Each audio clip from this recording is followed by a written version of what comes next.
ਸੱਭਿਆਚਾਰ ਖੇਤਰ ਵਿੱਚ ਵੀ ਵਿਦਿਆਰਥੀਆਂ ਦੀ ਪ੍ਰਤਿਭਾ ਮੁਤਾਬਕ ਉਹਨਾਂ ਨੂੰ ਸਹੀ ਮਾਰਗਦਰਸ਼ਕ ਦੇ ਕੇ ਉਹਨਾਂ ਦੀ ਸ਼ਕਤੀ ਅਤੇ ਸਮਰੱਥਾ ਨੂੰ ਸਹੀ ਸਮੇਂ ਅਤੇ ਸਥਾਨ ਉੱਤੇ ਲਗਾਇਆ ਜਾ ਰਿਹਾ ਹੈ।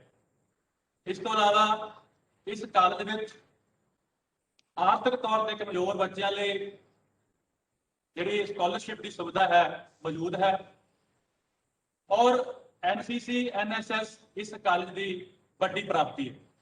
NCC ਵਿੱਚ ਜਿੱਥੇ ਕਾਲਜ ਦੇ ਵਲੰਟੀਅਰਾਂ ਨੇ, ਵਿਦਿਆਰਥੀਆਂ ਨੇ, ਕੈਡਿਟਸ ਨੇ ਨਾਮਣਾ ਖੱਟਿਆ, ਉੱਥੇ ਕਾਲਜ ਦੀ NSS ਯੂਨਿਟ ਨੇ ਪੰਜਾਬ ਯੂਨੀਵਰਸਿਟੀ ਚੰਡੀਗੜ੍ਹ ਤੋਂ ਵੈਸਟ NSS ਯੂਨਿਟ ਦਾ ਜੋ ਸਥਾਨ ਪ੍ਰਾਪਤ ਕੀਤਾ ਹੈ, ਇਹ ਸਾਡੇ ਵਾਸਤੇ ਮਾਣਮੱਤੀ ਪ੍ਰਾਪਤੀ ਹੈ। ਸੋ ਡਾਕਟਰ ਨੀਨਾ ਸੇਠ ਪਦਨੀ ਦੀ ਅਗਵਾਈ ਵਿੱਚ ਅਜਿਹੇ ਕਾਰਜ ਨਿਰੰਤਰ ਕਾਲਜ ਵਿੱਚ ਚੱਲਦੇ ਰਹਿੰਦੇ ਆ ਔਰ ਇਹ ਵਿਦਿਆਰਥੀਆਂ ਦੀ ਸਰਬਪੱਖੀ ਭਲਾਈ ਲਈ ਬੜੇ ਜ਼ਰੂਰੀ ਹੈ। ਸੋ ਅੱਜ ਦੇ ਇਸ ਨੈਸ਼ਨਲ ਵੈਬੀਨਾਰ ਦੇ ਮੁੱਖ ਮਹਿਮਾਨ डायरेक्टर युवक भलाई विभाग पंजाब यूनिवर्सिटी चंडीगढ़ डॉक्टर निर्मल जौड़ा, विशेष मेहमान प्रिंसिपल गोपी चंद महिला आर्य कॉलेज अबोहर डॉक्टर रेखा सूद हांडा। मैं दिलियां गहराइयां तो बहुत ही मोह भीजे अल्फाज़ां नाल आप जी का स्वागत करता है ਅਤੇ ਆਪ ਜੀ ਨੂੰ ਜੀ ਆਇਆਂ ਹੈ। Thank you ji, thank you so much. Thank you doctor Mandeep, thank you sir. Doctor Nirmal Jaura मुख्य मेहमान जिन्होंने पंजाबी ਸਾਹਿਤ ਸੱਭਿਆਚਾਰ ਅਤੇ ਪੰਜਾਬੀ ਰੰਗਮੰਚ ਵਿੱਚ ਬਹੁਤ ਵੱਡਾ ਇੱਕ ਰੁਤਬਾ ਬਣਾਇਆ ਹੈ। ਸੋ ਮੈਂ ਗੁਜ਼ਾਰਿਸ਼ ਕਰਦਾ ਕਾਲਜ ਪ੍ਰਿੰਸੀਪਲ ਡਾਕਟਰ ਨੀਨਾ ਸੇਠ ਪਜਨੀ ਜੀ ਕਿ ਉਹ ਮਹਿਮਾਨ ਸਾਹਿਬਾਨ ਅਤੇ ਵਿਸ਼ੇਸ਼ ਮਹਿਮਾਨ ਮੈਡਮ ਉਹਨਾਂ ਨੂੰ ਜੀ ਆਇਆਂ ਉਹਨਾਂ ਵਾਸਤੇ ਸਵਾਗਤੀ ਸ਼ਬਦ ਕਹਿਣ। ਪ੍ਰਿੰਸੀਪਲ ਡਾਕਟਰ ਨੀਨਾ ਸੇਠ ਪਜਨੀ ਜੀ।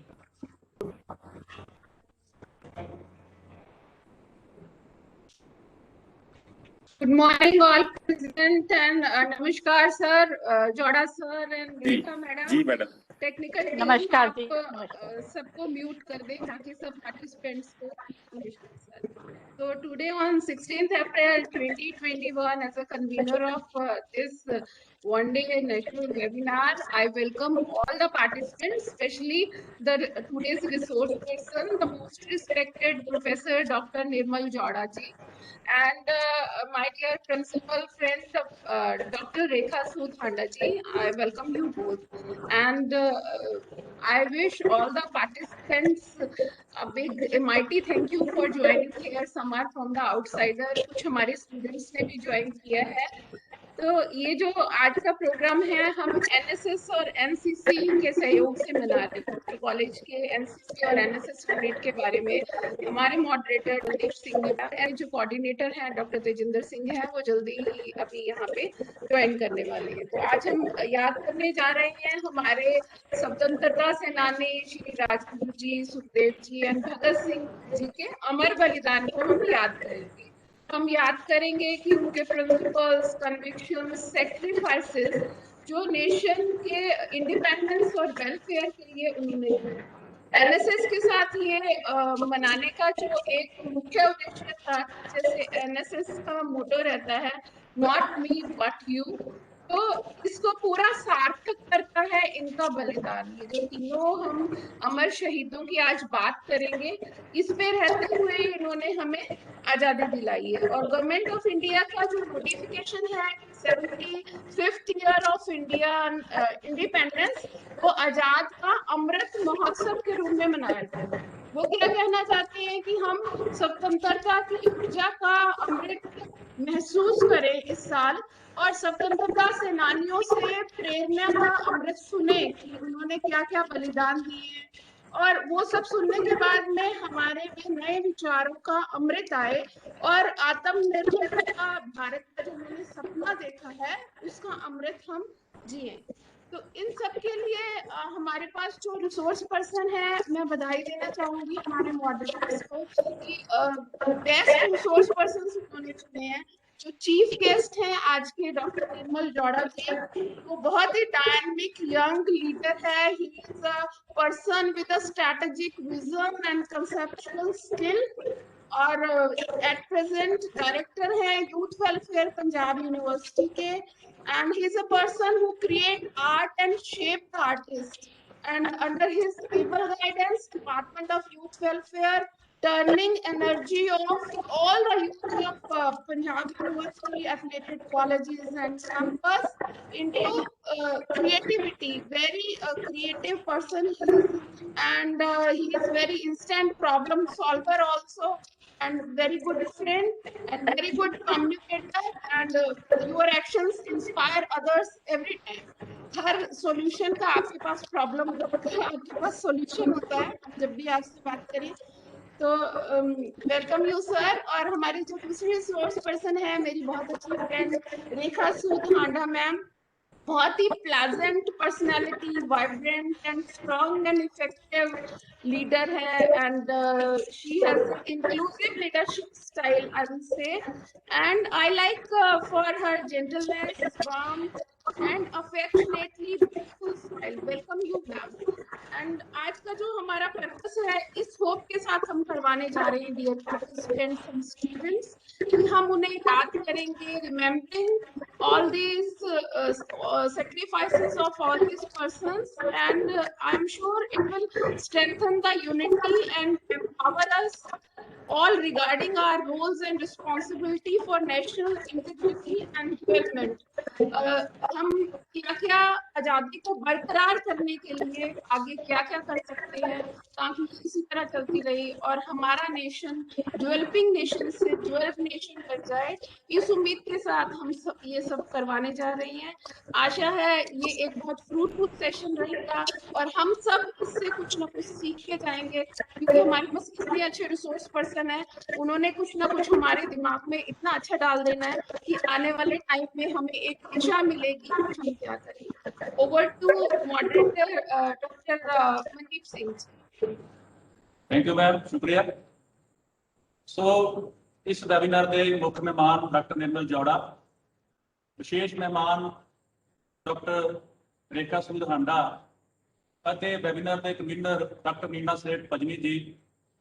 ਤੁਹਾਡਾ ਅਜਿਹੇ ਵੈਬੀਨਾਰਾਂ ਨੂੰ ਉਲੀਕਣਾ ਅਤੇ ਇਹਨਾਂ ਵਿੱਚ ਸਾਡੇ ਵਾਸਤੇ ਇੱਕ ਚਾਨਣ ਮਨਾਰੇ ਦੇ ਤੌਰ ਤੇ ਹੋਣਾ ਸਾਡੇ ਲਈ ਮੁਬਾਰਕਬਾਦ ਹੈ।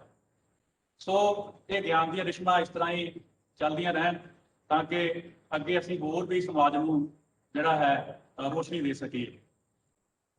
ਡਾਕਟਰ ਨਿਰਮਲ ਜੌੜਾ ਜਿਹੜੇ ਕਿ ਪੰਜਾਬੀ ਸੱਭਿਆਚਾਰ, ਪੰਜਾਬੀ ਰੰਗਮੰਚ ਔਰ ਪੰਜਾਬੀ ਸਾਹਿਤ ਦੇ ਖੇਤਰ ਵਿੱਚ ਨਿਰੰਤਰ ਜੁਟੇ ਹੋਏ ਨੇ ਔਰ ਇਹ ਵਿਦਿਆਰਥੀਆਂ ਦੀ ਪ੍ਰਤਿਭਾ ਨੂੰ ਖੋਜ ਕੇ ਉਹਨਾਂ ਨੂੰ ਸਹੀ ਰਸਤਾ ਵੀ ਵਿਖਾ ਰਹੇ ਨੇ। ਸੋ ਮੈਂ ਇਹਨਾਂ ਦੀਆਂ ਕੁਝ ਖਾਸ ਜਿਹੜੀਆਂ ਪ੍ਰਾਪਤੀਆਂ ਨੇ ਉਹ ਜ਼ਰੂਰ ਦੱਸਣਾ ਚਾਹਾਂਗਾ ਕਿ ਪੰਜਾਬੀ ਨਾਟਕ, ਰੰਗਮੰਚ, ਟੈਲੀਵਿਜ਼ਨ ਅਤੇ ਸੱਭਿਆਚਾਰਕ ਖੇਤਰ ਵਿੱਚ ਡਾਕਟਰ ਨਿਰਮਲ ਜੌੜਾ ਉਹਨਾਂ ਨੇ ਵਿਸ਼ੇਸ਼ ਪਹਿਚਾਣ ਬਣਾਈ ਹੈ। ਉਹ ਪੰਜਾਬ, ਪੰਜਾਬੀ ਅਤੇ ਪੰਜਾਬੀਅਤ ਦੇ ਅਲੰਬਰਦਾਰ ਵਜੋਂ ਇੱਕ ਸਥਾਪਿਤ ਨਾਮ ਹਨ। ਪੰਜਾਬੀ ਨਾਟਕ ਅਤੇ ਰੰਗਮੰਚ ਨਾਲ ਉਹਦਾ ਵਿਦਿਆਰਥੀ ਜੀਵਨ ਨਾਲ ਸੰਬੰਧਿਤ ਹੈ। ਸਰਕਾਰੀ ਬਰਜਿੰਦਰਾ ਕਾਲਜ ਫਰੀਦਕੋਟ ਤੋਂ BSc ਅਤੇ ਪੰਜਾਬ ਐਗਰੀਕਲਚਰ ਯੂਨੀਵਰਸਿਟੀ ਤੋਂ MSc ਕਰਦਿਆਂ ਉਹਨਾਂ ਨੇ ਪੜ੍ਹਾਈ ਦੇ ਨਾਲ ਨਾਲ ਸਟੇਜੀ ਪ੍ਰਾਪਤੀਆਂ ਕੀਤੀਆਂ। ਖਾਸ ਤੌਰ ਤੇ ਨਾਟਕ ਪੇਸ਼ਕਾਰੀਆਂ ਅਤੇ ਹੋਰ ਸਟੇਜੀ ਮੁਕਾਬਲਿਆਂ ਦਾ ਉਹ ਮੋਹਰੀ ਰਹੇ। ਅਸਲ ਵਿੱਚ ਡਾਕਟਰ ਨਿਰਮਲ ਜੌੜਾ ਪੰਜਾਬ ਦੇ ਯੁਵਕ ਮੇਲਿਆਂ ਦੀ ਪੈਦਾਇਸ਼ ਹਨ। ਯੁਵਕ ਮੇਲਿਆਂ ਵਿੱਚੋਂ ਨਿਕਲੇ ਕਲਾਕਾਰ ਹੋਣ ਕਰਕੇ ਉਹ ਇਹਨਾਂ ਮੇਲਿਆਂ ਦੀ ਤਹਿਸੀਲ ਅਤੇ ਪੂਰੀ ਕਾਰਜਵਿਧੀ ਨੂੰ ਪਛਾਣਦੇ ਨੇ। ਇਹ ਖੂਬਸੂਰਤ ਇਤਫਾਕ ਹੈ ਕਿ ਯੁਵਕ ਮੇਲਿਆਂ ਵਿੱਚੋਂ ਸਫਲ ਪ੍ਰਾਪਤੀਆਂ ਕਰਕੇ ਬਣੇ ਇਸ ਕਲਾਕਾਰ ਨੂੰ ਯੁਵਕ ਮੇਲਿਆਂ ਦਾ ਨਿਰਦੇਸ਼ਕ ਹੋਣ ਦਾ ਸੁਭਾਗ ਪ੍ਰਾਪਤ ਹੋਇਆ ਹੈ। ਜੇਕਰ ਉਹਨਾਂ ਦੇ ਨਾਟਕ ਅਤੇ ਰੰਗਮੰਚ ਸਫ਼ਰ ਦੀ ਗੱਲ ਕਰੀਏ ਤਾਂ ਉਹ ਪੰਜਾਬੀ ਯੂਨੀਵਰਸਿਟੀ ਪਟਿਆਲਾ ਅਤੇ ਪੰਜਾਬ ਐਗਰੀਕਲਚਰ ਯੂਨੀਵਰਸਿਟੀ ਲੁਧਿਆਣਾ ਦੇ ਬੈਸਟ ਐਕਟਰ, ਬੈਸਟ ਮੈਨੋ ਐਕਟਰ ਅਤੇ ਬੈਸਟ ਡਿਬੇਟਰ ਰਹੇ ਹਨ। ਪਿਛਲੇ ਸਮੇਂ ਤੋਂ ਉਹ ਆਪਣੀਆਂ ਹੋਰ ਜ਼ਿੰਮੇਵਾਰੀਆਂ ਦੇ ਨਾਲ ਨਾਲ ਨਾਟਕ ਅਤੇ ਰੰਗਮੰਚ ਵਿੱਚ ਕਾਰਜਸ਼ੀਲ ਹਨ। ਉਹਨਾਂ ਨੇ ਬਹੁਤ ਸਾਰੇ ਟੈਲੀਵਿਜ਼ਨ ਨਾਟਕ, ਸਟੇਜੀ ਨਾਟਕ ਅਤੇ ਲਘੂ ਫਿਲਮਾਂ ਵਿੱਚ ਕੰਮ ਕੀਤਾ ਹੈ। ਉਹਨਾਂ ਦੇ ਲਿਖੇ ਨਾਟਕ ਜਿਨ੍ਹਾਂ ਵਿੱਚ ਵਾਪਸੀ, ਮਾਤਾ ਗੁਜਰੀ ਸਾਕਾ ਸਰਹੰਦ ਸੌਦਾਗਰ। ਮੈਂ ਕਿਹਾ ਸੀ ਬੋਝ ਸਵਾਮੀ ਮੈਂ ਪੰਜਾਬ ਬੋਲਦਾ ਹਾਂ ਕਾਫੀ ਚਰਚਿਤ ਹੋਏ ਹਨ। ਉਹਨਾਂ ਦੇ ਹਿੰਦੀ ਨਾਟਕ ਦੀ ਪੁਸਤਕ ਆਤਮ ਗਲਾਨੀ ਪ੍ਰਕਾਸ਼ਿਤ ਹੋ ਚੁੱਕੀ ਹੈ।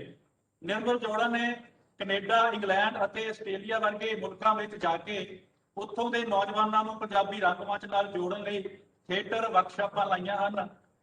ਉਹਨਾਂ ਨੇ ਥੀਏਟਰ ਵਿੱਚ ਯੂਨੀਵਰਸਿਟੀ ਰੋਲ ਆਫ ਆਨਰਸ ਤੋਂ ਇਲਾਵਾ ਪੰਜਾਬ ਸਰਕਾਰ ਵੱਲੋਂ ਸ਼ਹੀਦ ਆਜ਼ਮ ਭਗਤ ਸਿੰਘ ਸਟੇਟ ਅਵਾਰਡ ਸਮੇਤ ਅਨੇਕਾਂ ਮਾਣ ਸਨਮਾਨ ਪ੍ਰਾਪਤ ਕੀਤੇ ਹਨ। ਡਾਕਟਰ ਨਿਰਮਲ ਜੋੜਾ ਦੀ ਨਾਟ ਪੁਸਤਕ ਸੌਦਾਗਰ ਨੂੰ ਪੰਜਾਬ ਭਾਸ਼ਾ ਵਿਭਾਗ ਵੱਲੋਂ ਵਿਸ਼ਵ ਦਾ ਅਵਾਰਡ ਨਾਲ ਸਨਮਾਨਿਆ ਗਿਆ। ਪੰਜਾਬ ਸੰਗੀਤ ਤੇ ਨਾਟਕ ਅਕੈਡਮੀ ਵੱਲੋਂ ਉਹਨਾਂ ਨੇ ਨੌਜਵਾਨ ਨਵਰੰਗ ਦੀ ਸੰਪਾਦਨਾ ਕੀਤੀ ਹੈ ਅਤੇ ਉਹਨਾਂ ਦੀ ਨਾਟ ਆਲੋਚਨਾ ਦੀ ਪੁਸਤਕ ਪਾਲੀ ਭੁਪਿੰਦਰ ਦਾ ਨਾਟ ਪ੍ਰਵਚਨ ਵੀ ਪ੍ਰਕਾਸ਼ਿਤ ਹੋ ਚੁੱਕੀ ਹੈ।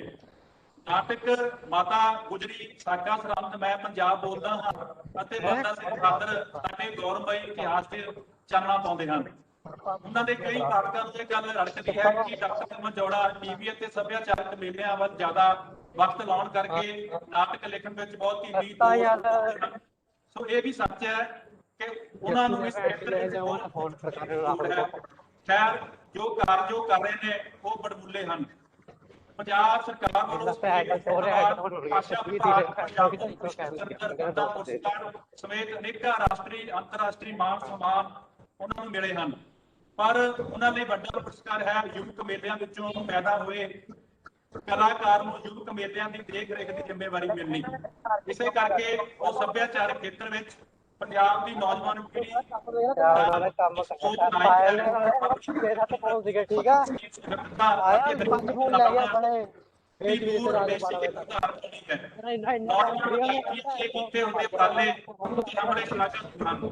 ਡਾਕਟਰ ਨਿਰਮਲ ਜੋੜਾ ਆਪਣੀ ਤੋਰ ਤੁਰਨ ਵਾਲੇ ਸੱਭਿਆਚਾਰਕ ਕੰਮੀ ਨੇ ਜੋ ਹਰ ਸਮੇਂ ਕਿਸੇ ਨਾ ਕਿਸੇ ਮੁਹਿੰਮ ਵਿੱਚ ਹੁੰਦੇ ਨੇ। ਉਹਨਾਂ ਦੇ ਵਪਾਰੀ ਵਾਂਗ ਉਹਨਾਂ ਦੇ ਧੇਵਿਆਂ ਦੀ ਗਿਣਤੀ ਅਤੇ ਵੈਰਾਈਟੀ ਜ਼ਿਆਦਾ ਹੀ ਹੈ, ਪਰ ਉਹ ਹਰ ਇੱਕ ਨਾਟਕ ਨੂੰ ਲੱਗੀਆਂ ਨੂੰ ਸਪੀਕ ਕਰਾਉਂਦੇ ਕਹਿਣੀ ਤੇ ਹਰੇ ਉਤਰਦੇ ਬਸ ਇਹੀ ਉਹਨਾਂ ਦੀ ਕਮਾਲ ਹੈ। ਮੈਂ ਨਿਰਮਲ ਜੋੜਾ ਦੇ ਤੰਦ ਬਣ ਕੇ ਨਿਕਲੇਗਾ ਵਕਤ ਦੇ ਪੰਜੇ ਚ ਉਹ, ਵਕਤ ਦੇ ਪਿੰਜੇ ਚ ਉਹ ਹੁਨਰ ਹੈ ਜਿਸ ਕੋਲ ਮੁਸੀਬਤਾਂ ਨੂੰ ਰੇਸ਼ਮ ਬਣਾਉਣ ਦਾ, ਹੌਸਲਾ ਹੈ ਅੱਖ ਬਿਜਲੀ ਦੀ ਅੱਖ ਵਿੱਚ ਪਾਉਣ ਦਾ। ਸੋ ਵਾਹਿਗੁਰੂ ਪੰਜਾਬ ਦੀ ਸੁਸਹਿਰਦ ਮਿਹਨਤੀ ਅਤੇ ਭਰਪੂਰ ਸ਼ਖਸੀਅਤ ਨੂੰ ਚੜ੍ਹਦੀ ਕਲਾ ਵਿੱਚ ਰੱਖੇ। ਸੋ ਬਹੁਤ ਹੋਰ ਵੀ ਜਿਹੜੇ ਨੇ ਪ੍ਰਾਪਤੀਆਂ ਗਿਣਾਈਆਂ ਜਾ ਸਕਦੀਆਂ ਨੇ। ਸੋ ਡਾਕਟਰ ਨਿਰਮਲ ਜੋੜਾ ਦੀ ਵਾਕਈ ਹੀ ਸਾਡੇ ਸੱਭਿਆਚਾਰ ਦੇ ਇੱਕ ਅਜਿਹੇ ਪਿੱਲਰ ਨੇ ਜਿਨ੍ਹਾਂ ਤੋਂ ਬਹੁਤ ਨੂੰ ਹੋਰ ਵੀ ਵੀਰਤਾ ਨੇ। ਉਹ ਇਸੇ ਤਰ੍ਹਾਂ ਇਹ ਸਾਡੇ ਵਾਸਤੇ ਮਾਰਗਦਰਸ਼ਕ ਬਣਦੇ ਰਹਿਣਗੇ। ਸੋ ਡਾਕਟਰ ਸਾਹਿਬ ਵਾਸਤੇ ਮੈਂ ਜ਼ਰੂਰ ਕਹਾਂਗਾ ਕਿ ਉਹ ਅੱਜ ਕੌਣ ਪ੍ਰਾਹੁਣਾ ਆਇਆ ਨੀ ਫੁੱਲ ਖਿੜ ਗਏ ਨੇ ਸੂਹੇ, ਉਹ ਅੱਜ ਝਾਂਜਰ ਸ਼ਕਤੀ ਧਰਤ ਦੀ ਅੰਬਰਾਂ ਦੇ ਰੂਹੇ, ਅੱਜ ਬਾਗੀ ਪਾਉਣਾ ਮਹਿਕੀਆਂ ਮੇਰੀ ਰੱਬ ਦੀ ਰੂਹੇ, ਅੱਜ ਬਾਗੀ ਪਾਉਣਾ ਮਹਿਕੀਆਂ ਮੇਰੀ ਰੱਬ ਦੀ ਰੂਹੇ। ਸੋ ਮੈਂ ਹੁਣ ਗੁਜ਼ਾਰਿਸ਼ ਕਰਦਾ ਡਾਕਟਰ ਨਿਰਮਲ ਜੋੜਾ ਜੀ ਨੂੰ ਕਿ ਉਹ ਆਪਣੇ ਇਸ ਵੈਬੀਨਾਰ ਸੰਬੰਧੀ ਵਿਚਾਰ ਰੱਖਣ। ਡਾਕਟਰ ਨਿਰਮਲ ਜੋੜਾ ਜੀ। ਮਨਦੀਪ ਜੀ ਥੈਂਕ ਯੂ। ਪਰ ਮੈਨੂੰ ਇਹ ਲੱਗਦਾ ਸੀ ਕਿ ਪਹਿਲਾਂ ਅਸੀਂ ਜਿਹੜੇ ਸਾਡੇ ਮੁੱਖ ਰਿਸੋਰਸ ਪਰਸਨ ਹੈ ਜੀ ਉਹ ਇਸ ਵਿਸ਼ੇ ਤੇ ਗੱਲ ਕੀ ਤੁਹਾਡੀ ਪਲੈਨਿੰਗ ਹੈ, ਨਹੀਂ ਤਾਂ ਫਿਰ ਉਵੇਂ ਕਰ ਲੈਂਦੇ ਆ। ਮੈਡਮ ਮੈਰਿਕਾ ਸੂਦ ਸਾਡਾ ਸਾਡੇ ਮੁੱਖ ਅੱਜ ਦੇ ਰਿਸੋਰਸ ਪਰਸਨ ਨੇ, ਉਹਨਾਂ ਤੋਂ ਅਸੀਂ ਸਾਰੀ ਚਾਹੁੰਦੇ ਹਾਂ ਕਿ ਪਤਾ ਉਹਨਾਂ ਦੀ ਗੱਲਬਾਤ ਸੁਣੀਏ। ਮੈਡਮ ਕਿਵੇਂ ਲੱਗਦਾ ਤੁਹਾਨੂੰ? You feel comfortable, sir? Rekha ma'am ਕਿ ਅਸੀਂ ਮੁੱਖ ਰਿਸੋਰਸ ਪਰਸਨ ਹੈ ਮੈਡਮ ਸਾਡੇ, ਮੈਂ ਤਾਂ ਉਹਨਾਂ ਤੋਂ ਬਹੁਤ ਸਾਰੀਆਂ ਗੱਲਾਂ ਸਿੱਖਣੀਆਂ ਚਾਹੁੰਦਾ ਸੀਗਾ। Sir, ਇੰਝ ਰੱਖੋ ਜੀ। ਨਹੀਂ ਮੈਡਮ, ਮੈਨੂੰ ਤਾਂ ਐਜ ਪਰ ਕਾਰਡ ਮੈਂ ਪੜਿਆ ਕਿ ਤੁਸੀਂ ਪਤਾ ਕੀ ਹੈ ਜੀ, ਮੈਨੂੰ ਇਹ ਸੀਗਾ ਬਾਬਾ ਤੁਹਾਡੇ ਕੋਲੋਂ ਕੁਝ ਸਿੱਖਾਂਗੇ ਤੇ ਮੈਨੂੰ ਇਹ ਲੱਗਦਾ ਵੀ ਕਿ ਰਿਸੋਰਸ ਪਰਸਨ ਨੂੰ ਹੀ ਬੋਲਣਾ ਚਾਹੀਦਾ ਪਹਿਲਾਂ ਖੁੱਲ ਕੇ। ਕਮਾਲ ਦੀ ਗੱਲ ਹੈ, ਕਮਾਲ ਦੀ ਗੱਲ ਹੈ। ਨਹੀਂ thank you madam, thank you. ਮੈਂ ਤਾਂ ਨੋਟਸ ਲੈਣ ਲਈ ਮੈਨੂੰ ਇਹ ਸੀਗਾ ਕਿ ਮੈਂ ਕਿਉਂਕਿ ਮੈਂ ਵੀ ਥੋੜਾ ਬਹੁਤਾ ਚਲੋ ਆਪਾਂ ਗੱਲ ਕਰਾਂਗੇ, ਪਰ ਮੈਨੂੰ ਇਹ ਸੀਗਾ ਕਿ ਮੁੱਖ ਰਿਸੋਰਸ ਪਰਸਨ ਦੇ ਤੌਰ ਤੇ ਇਹੀ ਬੰਦਾ ਸਾਡਾ। ਜੇ ਤੁਹਾਨੂੰ ਲੱਗਦਾ ਹੈ ਕਿ ਗੱਲ ਕਰਨਾ ਚਾਹੀਦਾ, ਮੈਂ ਸ਼ੁਰੂਆਤ ਕਰ ਦਿੰਦੀ ਜੇ ਤੁਹਾਨੂੰ ਕਹੋ। मनदीप जी तो हाँ कुछ और हाँ, मॉडरेटर जोड़ा सर हाँ जी मैडम। आप पूरे टाइम हमारे साथ अगर बने रह सकते हैं, it's so nice of you, तो बहुत अच्छा है। तो हम पहले रेखा मैडम से शुरुआत कर देते हैं। So be with us. बिल्कुल बिल्कुल, मैं क्योंकि हाँ, हाँ it's as per your wish, आप चीफ गेस्ट हैं, थैंक यू। है ना। सो नहीं रेखा नहीं, मैम, आप पूरा इज समा इट मैडम, मैं पूरा कंफर्टेबल? समा सुनागा क्योंकि मैं प्लीज। आप सारे सुनांगे, होर भी कोई चाहता तो तो बोलना। अभी अभी फॉर्मली फिर हम रेखा मैम को इंट्रोड्यूस करवा दें। काइंडली जी गिव मैडम, अस बिल्कुल अ बिल्कुल। Few seconds. सो तो मनदीप जी सर, हाँ जी doctor madam. Mandeep, kindly introduce. हाँ जी। सो डॉक्टर तेंदर मैम बारे सत श्री अकाल मैम, सत श्री अकाल जोड़ा सर, वेलकम। ਸਤਿ ਸ਼੍ਰੀ ਅਕਾਲ ਜੀ ਇੰਦਰ ਜੀ। सत श्री अकाल जी। मैं साਰਿਆਂ ਨੂੰ ਅੱਜ ਇਸ ਵੈਬਿਨਾਰ ਦੇ ਮੌਕੇ ਨਿੱਘਾ ਜੀ ਆਇਆਂ ਆਖਦਾ ਕਿ ਬਹੁਤ ਖੂਬਸੂਰਤ ਉਪਰਾਲਾ ਕੀਤਾ ਸਾਡੇ principal doctor Neena Singh Pajni ma'am ਨੇ ਕਿ ਅਸੀਂ ਸਾਡੇ ਸ਼ਹੀਦਾਂ ਨੂੰ ਯਾਦ ਕਰ ਰਹੇ ਹਾਂ, ਉਹਨਾਂ ਲੋਕਾਂ ਨੂੰ ਯਾਦ ਕਰ ਰਹੇ ਹਾਂ ਜਿਨ੍ਹਾਂ ਨੇ ਸਾਡੇ ਇਤਿਹਾਸ ਨੂੰ ਬਦਲਿਆ। ਇੱਕ ਇਕੱਲੇ ਬੰਦੇ ਦੇ ਇੱਕ ਆਜ਼ਾਦੀ ਨਾਲ ਪੂਰਾ ਮੁਲਕ, ਉਹਦੀ ਸ਼ਹੀਦੀ ਨਾਲ ਪੂਰਾ ਮੁਲਕ ਜਾਗਿਆ। ਅਸੀਂ ਉਹਨਾਂ ਬਾਰੇ ਗੱਲ ਕਰਨੀ ਹੈ। ਸੋ ਇਹ ਸਭ ਤੋਂ ਪਹਿਲਾਂ ਸਾਡੇ ਜੋ ਅੰਤ ਦੇ ਵਕਤਾਂ ਨੇ ਮੁੱਖ, ਪਹਿਲਾਂ ਤਾਂ ਜੋੜਾ ਸਾਹਿਬ ਨੇ ਅਸੀਂ ਪਲਾਨ ਕੀਤਾ ਸੀ ਕਿ ਬੋਲਣਗੇ, ਚਲੋ ਜਿਵੇਂ ਤੁਹਾਡੇ ਸਰ ਹੁਕਮ ਹੋਇਆ। ਸੋ ਮੈਂ ਪ੍ਰਿੰਸੀਪਲ ਡਾਕਟਰ ਰੇਖਾ ਸੂਦ ਹਾਂਡਾ ਜੀ ਨੂੰ ਇੱਕ ਅਫੀਸ਼ੀਅਲੀ ਮੈਂ ਇਹਨਾਂ ਦਾ ਜੀ ਆਇਆਂ ਵੀ ਕਰਦਾ ਤੇ ਇਹਨਾਂ ਦੀ ਮੈਂ ਇੰਟਰੋਡਕਸ਼ਨ ਸਾਰਿਆਂ ਦੇ ਨਾਲ ਸਾਂਝੀ ਕਰਨਾ। ਸਾਡੇ ਪ੍ਰਿੰਸੀਪਲ ਮੈਮ, ਸਾਡੇ ਮੁੱਖ ਵਕਤਾ ਇਸ ਸਮੇਂ ਗੋਪੀਚੰਦ ਆਰੀਆ ਮਹਿਲਾ ਕਾਲਜ ਦੇ ਵਿੱਚ ਬਤੌਰ ਪ੍ਰਿੰਸੀਪਲ ਆਪਣੀਆਂ ਸੇਵਾਵਾਂ ਦੇ ਰਹੇ ਨੇ। ਇਹਨਾਂ ਨੇ ਐਮਏ ਇੰਗਲਿਸ਼ ਕੀਤੀ, ਪਰ ਇਹਨਾਂ ਨੇ ਜਿਹੜੀ ਹਾਇਰ ਸਟੱਡੀ ਕੀਤੀ ਆਪਣੀ, ਉਹ ਇਤਿਹਾਸ ਦੇ ਵਿਸ਼ੇ ਦੇ ਵਿੱਚ, ਹਿਸਟਰੀ ਦੇ ਸਬਜੈਕਟ ਦੇ ਵਿੱਚ ਕੀਤੀ ਤੇ ਉਹਦੇ ਵਿੱਚ ਇਹਨਾਂ ਨੇ ਐਮਫਿਲ ਕੀਤੀ ਤੇ ਆਪਣੀ ਪੀਐਚਡੀ ਕੀਤੀ। ਇਸ ਤੋਂ ਇਲਾਵਾ ਮੈਮ ਨੇ ਪਰਸ਼ੀਅਨ ਦਾ ਡਿਪਲੋਮਾ ਵੀ ਕੀਤਾ। ਤੇ ਇਹਨਾਂ ਦੀ ਪ੍ਰੋਫਾਈਲ ਬਾਰੇ ਮੈਂ ਹੁਣ ਦੱਸਦਾ, ਇਹਨਾਂ ਨੇ 2 ਕਿਤਾਬਾਂ ਕਵਿਤਾਵਾਂ ਦੀਆਂ ਵੀ ਲਿਖੀਆਂ ਨੇ। ਸੋ ਇਹ ਇੱਕ ਕਵੀ ਵੀ ਨੇ ਤੇ 23 ਸਾਲ ਮੈਮ ਇੱਕ ਬਤੌਰ ਅਧਿਆਪਨ, ਲੈਕਚਰਰ ਤੇ ਐਸੋਸੀਏਟ ਪ੍ਰੋਫੈਸਰ ਦਾ ਇੱਕ ਲੰਮਾ ਅਨੁਭਵ ਰਿਹਾ। ਉਸ ਤੋਂ ਬਾਅਦ ਇਹਨਾਂ ਨੇ ਡੀਏਵੀ ਕਾਲਜ ਅਬੋਹਰ ਦੇ ਵਿੱਚ ਇਤਿਹਾਸ ਵਿਭਾਗ ਦੇ ਮੁਖੀ ਦੇ ਤੌਰ ਤੇ 1995 ਤੋਂ ਲੈ ਕੇ 2017 ਤੱਕ ਆਪਣੀਆਂ ਸੇਵਾਵਾਂ ਦਿੱਤੀਆਂ ਅਤੇ ਉਸ ਤੋਂ ਬਾਅਦ ਫਿਰ ਇਹ ਬਤੌਰ ਪ੍ਰਿੰਸੀਪਲ ਆਪਣੀਆਂ ਅਗਾਂਹ ਇਸ ਕਾਲਜ ਦੇ ਵਿੱਚ ਸੇਵਾਵਾਂ ਦੇ ਰਹੇ ਨੇ। ਤੇ ਉਸ ਤੋਂ ਬਾਅਦ ਜਿਵੇਂ ਮੈਂ ਪਹਿਲਾਂ ਦੱਸਿਆ ਕਿ 2 ਪੁਸਤਕਾਂ ਕਵਿਤਾਵਾਂ ਦੀਆਂ ਛਪੀਆਂ ਤੇ 2 ਇਹਨਾਂ ਦੀ ਜੋ ਖੋਜ ਦਾ ਖੇਤਰ ਆ, ਉਸ ਖੋਜ ਦੇ ਖੇਤਰ ਦੇ ਨਾਲ ਇਹਨਾਂ ਦੀਆਂ 2 ਪੁਸਤਕਾਂ ਪ੍ਰਕਾਸ਼ਿਤ ਹੋਈਆਂ ਤੇ ਇਸ ਤੋਂ ਇਲਾਵਾ ਇਹਨਾਂ ਨੇ 2 ਪੁਸਤਕਾਂ ਐਡਿਟ ਕੀਤੀਆਂ। ਉਹਨਾਂ ਦੇ ਸੰਪਾਦਕ ਵੀ ਮੈਮ ਨੇ। ਆਪ ਜੀ ਕੋਲ 18 ਸਾਲਾਂ ਦਾ ਇੱਕ ਲੰਮਾ ਅਨੁਭਵ ਹੈ ਖੋਜ ਦਾ। ਇੱਕ ਬਹੁਤ ਵੱਡਾ ਵਕਤ ਹੁੰਦਾ ਕਿਸੇ ਸਕਾਲਰ ਵਾਸਤੇ, ਇੰਨਾ ਲੰਮਾ ਟਾਈਮ ਸਪੈਨ, 18 ਸਾਲ ਲਗਾਤਾਰ ਆਪਣੇ ਖੇਤਰ ਦੀ ਖੋਜ ਦੇ ਨਾਲ ਜੁੜੇ ਰਹੇ ਤੇ ਇਹਨਾਂ ਨੇ ਸੈਂਕੜੇ ਦੇ ਕਰੀਬ ਜੋ ਕਾਨਫਰੰਸਿਸ ਨੇ ਰਾਸ਼ਟਰੀ ਤੇ ਅੰਤਰਰਾਸ਼ਟਰੀ ਪੱਧਰ ਦੀ, ਉਹਨਾਂ ਦੇ ਬੜੇ ਪਾਏਦਾਰ ਤੇ ਮਿਆਰੀ ਰਿਸਰਚ ਪੇਪਰ ਆਪਣੇ ਦਿੱਤੇ ਤੇ ਉਹ ਵੱਖੋ ਵੱਖਰੇ ਬੜੇ ਰੈਪਿਊਟੇਡ ਜਰਨਲਸ ਦੇ ਵਿੱਚ ਪ੍ਰਕਾਸ਼ਿਤ ਵੀ ਹੋਏ ਤੇ ਉਸ ਕੰਮ ਦਾ ਆਪਣਾ ਇੱਕ ਮਿਆਰ ਹੈ। ਤੇ ਸਾਲ 2018 ਦੇ ਵਿੱਚ ਆਪ ਨੂੰ ਵਿਦਿਆ ਦੇ ਖੇਤਰ ਦੇ ਵਿੱਚ ਆਪਣੀਆਂ ਜੋ ਤੁਸੀਂ ਕਿਰਤ ਕੀਤੀ ਉਹਦੇ ਵਾਸਤੇ ਵੀਨਸ ਇੰਟਰਨੈਸ਼ਨਲ ਵਿਮਨ ਅਵਾਰਡ ਪ੍ਰਾਪਤ ਹੋਇਆ ਤੇ 2019 ਦੇ ਵਿੱਚ ਫਰੈਂਡਸ਼ਿਪ ਫਾਰਮ ਇੰਡੀਆ ਵੱਲੋਂ ਬੈਸਟ ਐਜੂਕੇਸ਼ਨ ਅਵਾਰਡ ਜਿਹੜਾ ਉਹ ਵੀ ਇਹਨਾਂ ਨੂੰ ਪ੍ਰਾਪਤ ਹੋਇਆ। ਸੋ ਜਿਹੜੀ ਅਜ਼ੀਮ ਸ਼ਖਸੀਅਤ ਨੂੰ ਅਸੀਂ ਆਪਣੇ ਸਾਹਮਣੇ ਰੂਬਰੂ ਦੇਖ ਕੇ ਬੜੇ ਸੁਭਾਗੇ ਮਹਿਸੂਸ ਕਰ ਰਹੇ ਹਾਂ ਤੇ ਅਸੀਂ ਤੁਹਾਡੇ ਤੋਂ ਬਹੁਤ ਕੁਝ ਸਿੱਖਣ ਦੀ ਆਰਜ਼ੂ ਨਾਲ ਆਏ ਹਾਂ। ਤੁਸੀਂ ਤੁਹਾਡੀ ਇਸ ਸਬਜੈਕਟ ਦੇ ਉੱਤੇ ਮਾਸਟਰੀ ਆ। ਸੋ ਮੈਮ ਦਾ ਜੋ ਵਿਸ਼ਾ ਹੈ ਮੈਂ ਦੱਸਦਾ, ਮੈਮ ਨੇ ਵਿਸ਼ਾ ਸਾਨੂੰ ਦਿੱਤਾ ਕਿ ਜਿਸ ਵਿਸ਼ੇ ਤੇ ਬੋਲਣਗੇ ਲੈਂਡ ਆਫ ਇਨਸਰਜੈਂਸੀ, ਸ਼ਹੀਦ ਭਗਤ ਸਿੰਘ ਐਂਡ ਇਸ ਇਨਕਲਾਬ। ਤੇ ਬਗਾਵਤ ਸੋਚ ਭਗਤ ਸਿੰਘ ਅਤੇ ਉਸ ਦਾ ਇਨਕਲਾਬ, ਉਹ ਕੀ ਸ਼ਖਸ ਸੀ, ਉਹ ਕਿਹੜੇ ਸਮਿਆਂ ਦੀ ਪੈਦਾਇਸ਼ ਸੀ, ਕਿਸ ਤਰ੍ਹਾਂ ਉਸਨੇ ਪੂਰੇ ਮੁਲਕ ਨੂੰ ਆਪਣੀ ਸ਼ਹਾਦਤ ਨਾਲ ਜਗਾਇਆ, ਉਹਨਾਂ ਦੀ ਸੋਚ ਕੀ ਸੀ, ਉਹਨਾਂ ਦੀ ਇਤਿਹਾਸਕ ਮਹਾਨਤਾ ਕੀ ਸੀ। ਇਸ ਵਿਸ਼ੇ ਦੇ ਉੱਤੇ ਮੈਂ ਆਪਣਾ ਸਾਨੂੰ ਲੈਕਚਰ ਦੇਣਗੇ। ਸੋ ਮੈਂ ਵਕਤ ਜ਼ਿਆਦਾ ਨਹੀਂ ਲਵਾਂਗਾ ਤੇ ਮੈਂ ਤੁਹਾਨੂੰ ਸੁਣਨਾ ਚਾਹੁੰਦਾ ਤੁਹਾਨੂੰ ਇਸ ਵਿਸ਼ੇ ਤੇ। ਸੋ ਮੈਂ ਤੁਹਾਨੂੰ ਰਿਕੁਐਸਟ ਕਰਦਾ, ਬੇਨਤੀ ਕਰਦਾ ਕਿ ਪਲੀਜ਼ ਤੁਸੀਂ ਸਾਡੇ ਨਾਲ ਆਪਣੇ ਵਿਚਾਰ ਸਾਂਝੇ ਕਰੋ। Thank you. Thank you doctor Mandeep ji. Doctor Nirmal Jaura ji, chief guest of the day, मैं ਤੁਹਾਡੀ ਬਹੁਤ ਧੰਨਵਾਦੀ ਹਾਂ ਕਿ ਤੁਸੀਂ ਮੈਨੂੰ ਪਹਿਲਾਂ ਬੋਲਣ ਦਾ ਮੌਕਾ ਦਿੱਤਾ। ਆਮ ਤੌਰ ਤੇ ਜਿਹੜਾ ਬੁਲਾਰਾ ਹੁੰਦਾ ਹੈ ਉਹ ਪਹਿਲਾਂ ਮੈਂ ਦੇ ਚੱਕਰ 'ਚ ਫਸਿਆ ਹੁੰਦਾ ਤੇ ਭੱਜਣ ਦੀ ਕਰਦਾ ਹੈ ਤੇ ਮੈਂ ਅੱਜ ਚੀਫ ਗੈਸਟ ਨੂੰ ਸਲੂਟ ਕਰਦੀ ਹਾਂ ਕਿ ਉਹਨਾਂ ਨੇ ਆਪਣਾ ਸਮੇਂ ਮੈਨੂੰ ਦੇਣ ਦੀ ਬਹੁਤ ਜ਼ਿਆਦਾ ਕਿਰਪਾਲਤਾ ਕੀਤੀ ਹੈ। प्रिंसिपल डॉक्टर नीना सेठ पजरी जी मेरी बहुत अच्छे फ्रेंड हैं। ਸਾਡਾ ਰਾਬਤਾ AICP ਦੇ ਦੌਰਾਨ ਹੋਇਆ, but her style, her working style really make me appreciate her leadership qualities, speaking qualities. There are many qualities. Moderators Dr. Mandeep Singh and Dr. Tejinder Singh ਜੀ, ਜਿਨ੍ਹਾਂ ਨਾਲ ਰਾਬਤਾ ਮੈਂ ਹੁਣੇ ਹੋਈ ਹਾਂ ਥੋੜੀ ਦੇਰ ਪਹਿਲਾਂ ਹੀ। ਬੜਾ ਅੱਛਾ ਲੱਗਿਆ ਤੁਹਾਡਾ introductory style. Staff of GPC ਜਿਹਨੂੰ ਮੈਂ ਮਿਲਣਾ ਚਾਹਾਂਗੀ, ਕੋਸ਼ਿਸ਼ ਹੋਏਗੀ ਰੱਬ ਕਰੋਨਾ ਨੂੰ ਖਤਮ ਕਰੇ, COVID-19 ਦੇ ਜਿਹੜੇ ਪਛੜੇ ਹੈ ਦੂਰ ਹੋਣ ਤੇ ਅਸੀਂ ਰੂਬਰੂ ਹੋਈਏ ਇੱਕ ਦੂਜੇ ਦੇ, ਫਿਜ਼ੀਕਲੀ ਅਸੀਂ ਮਿਲੀਏ।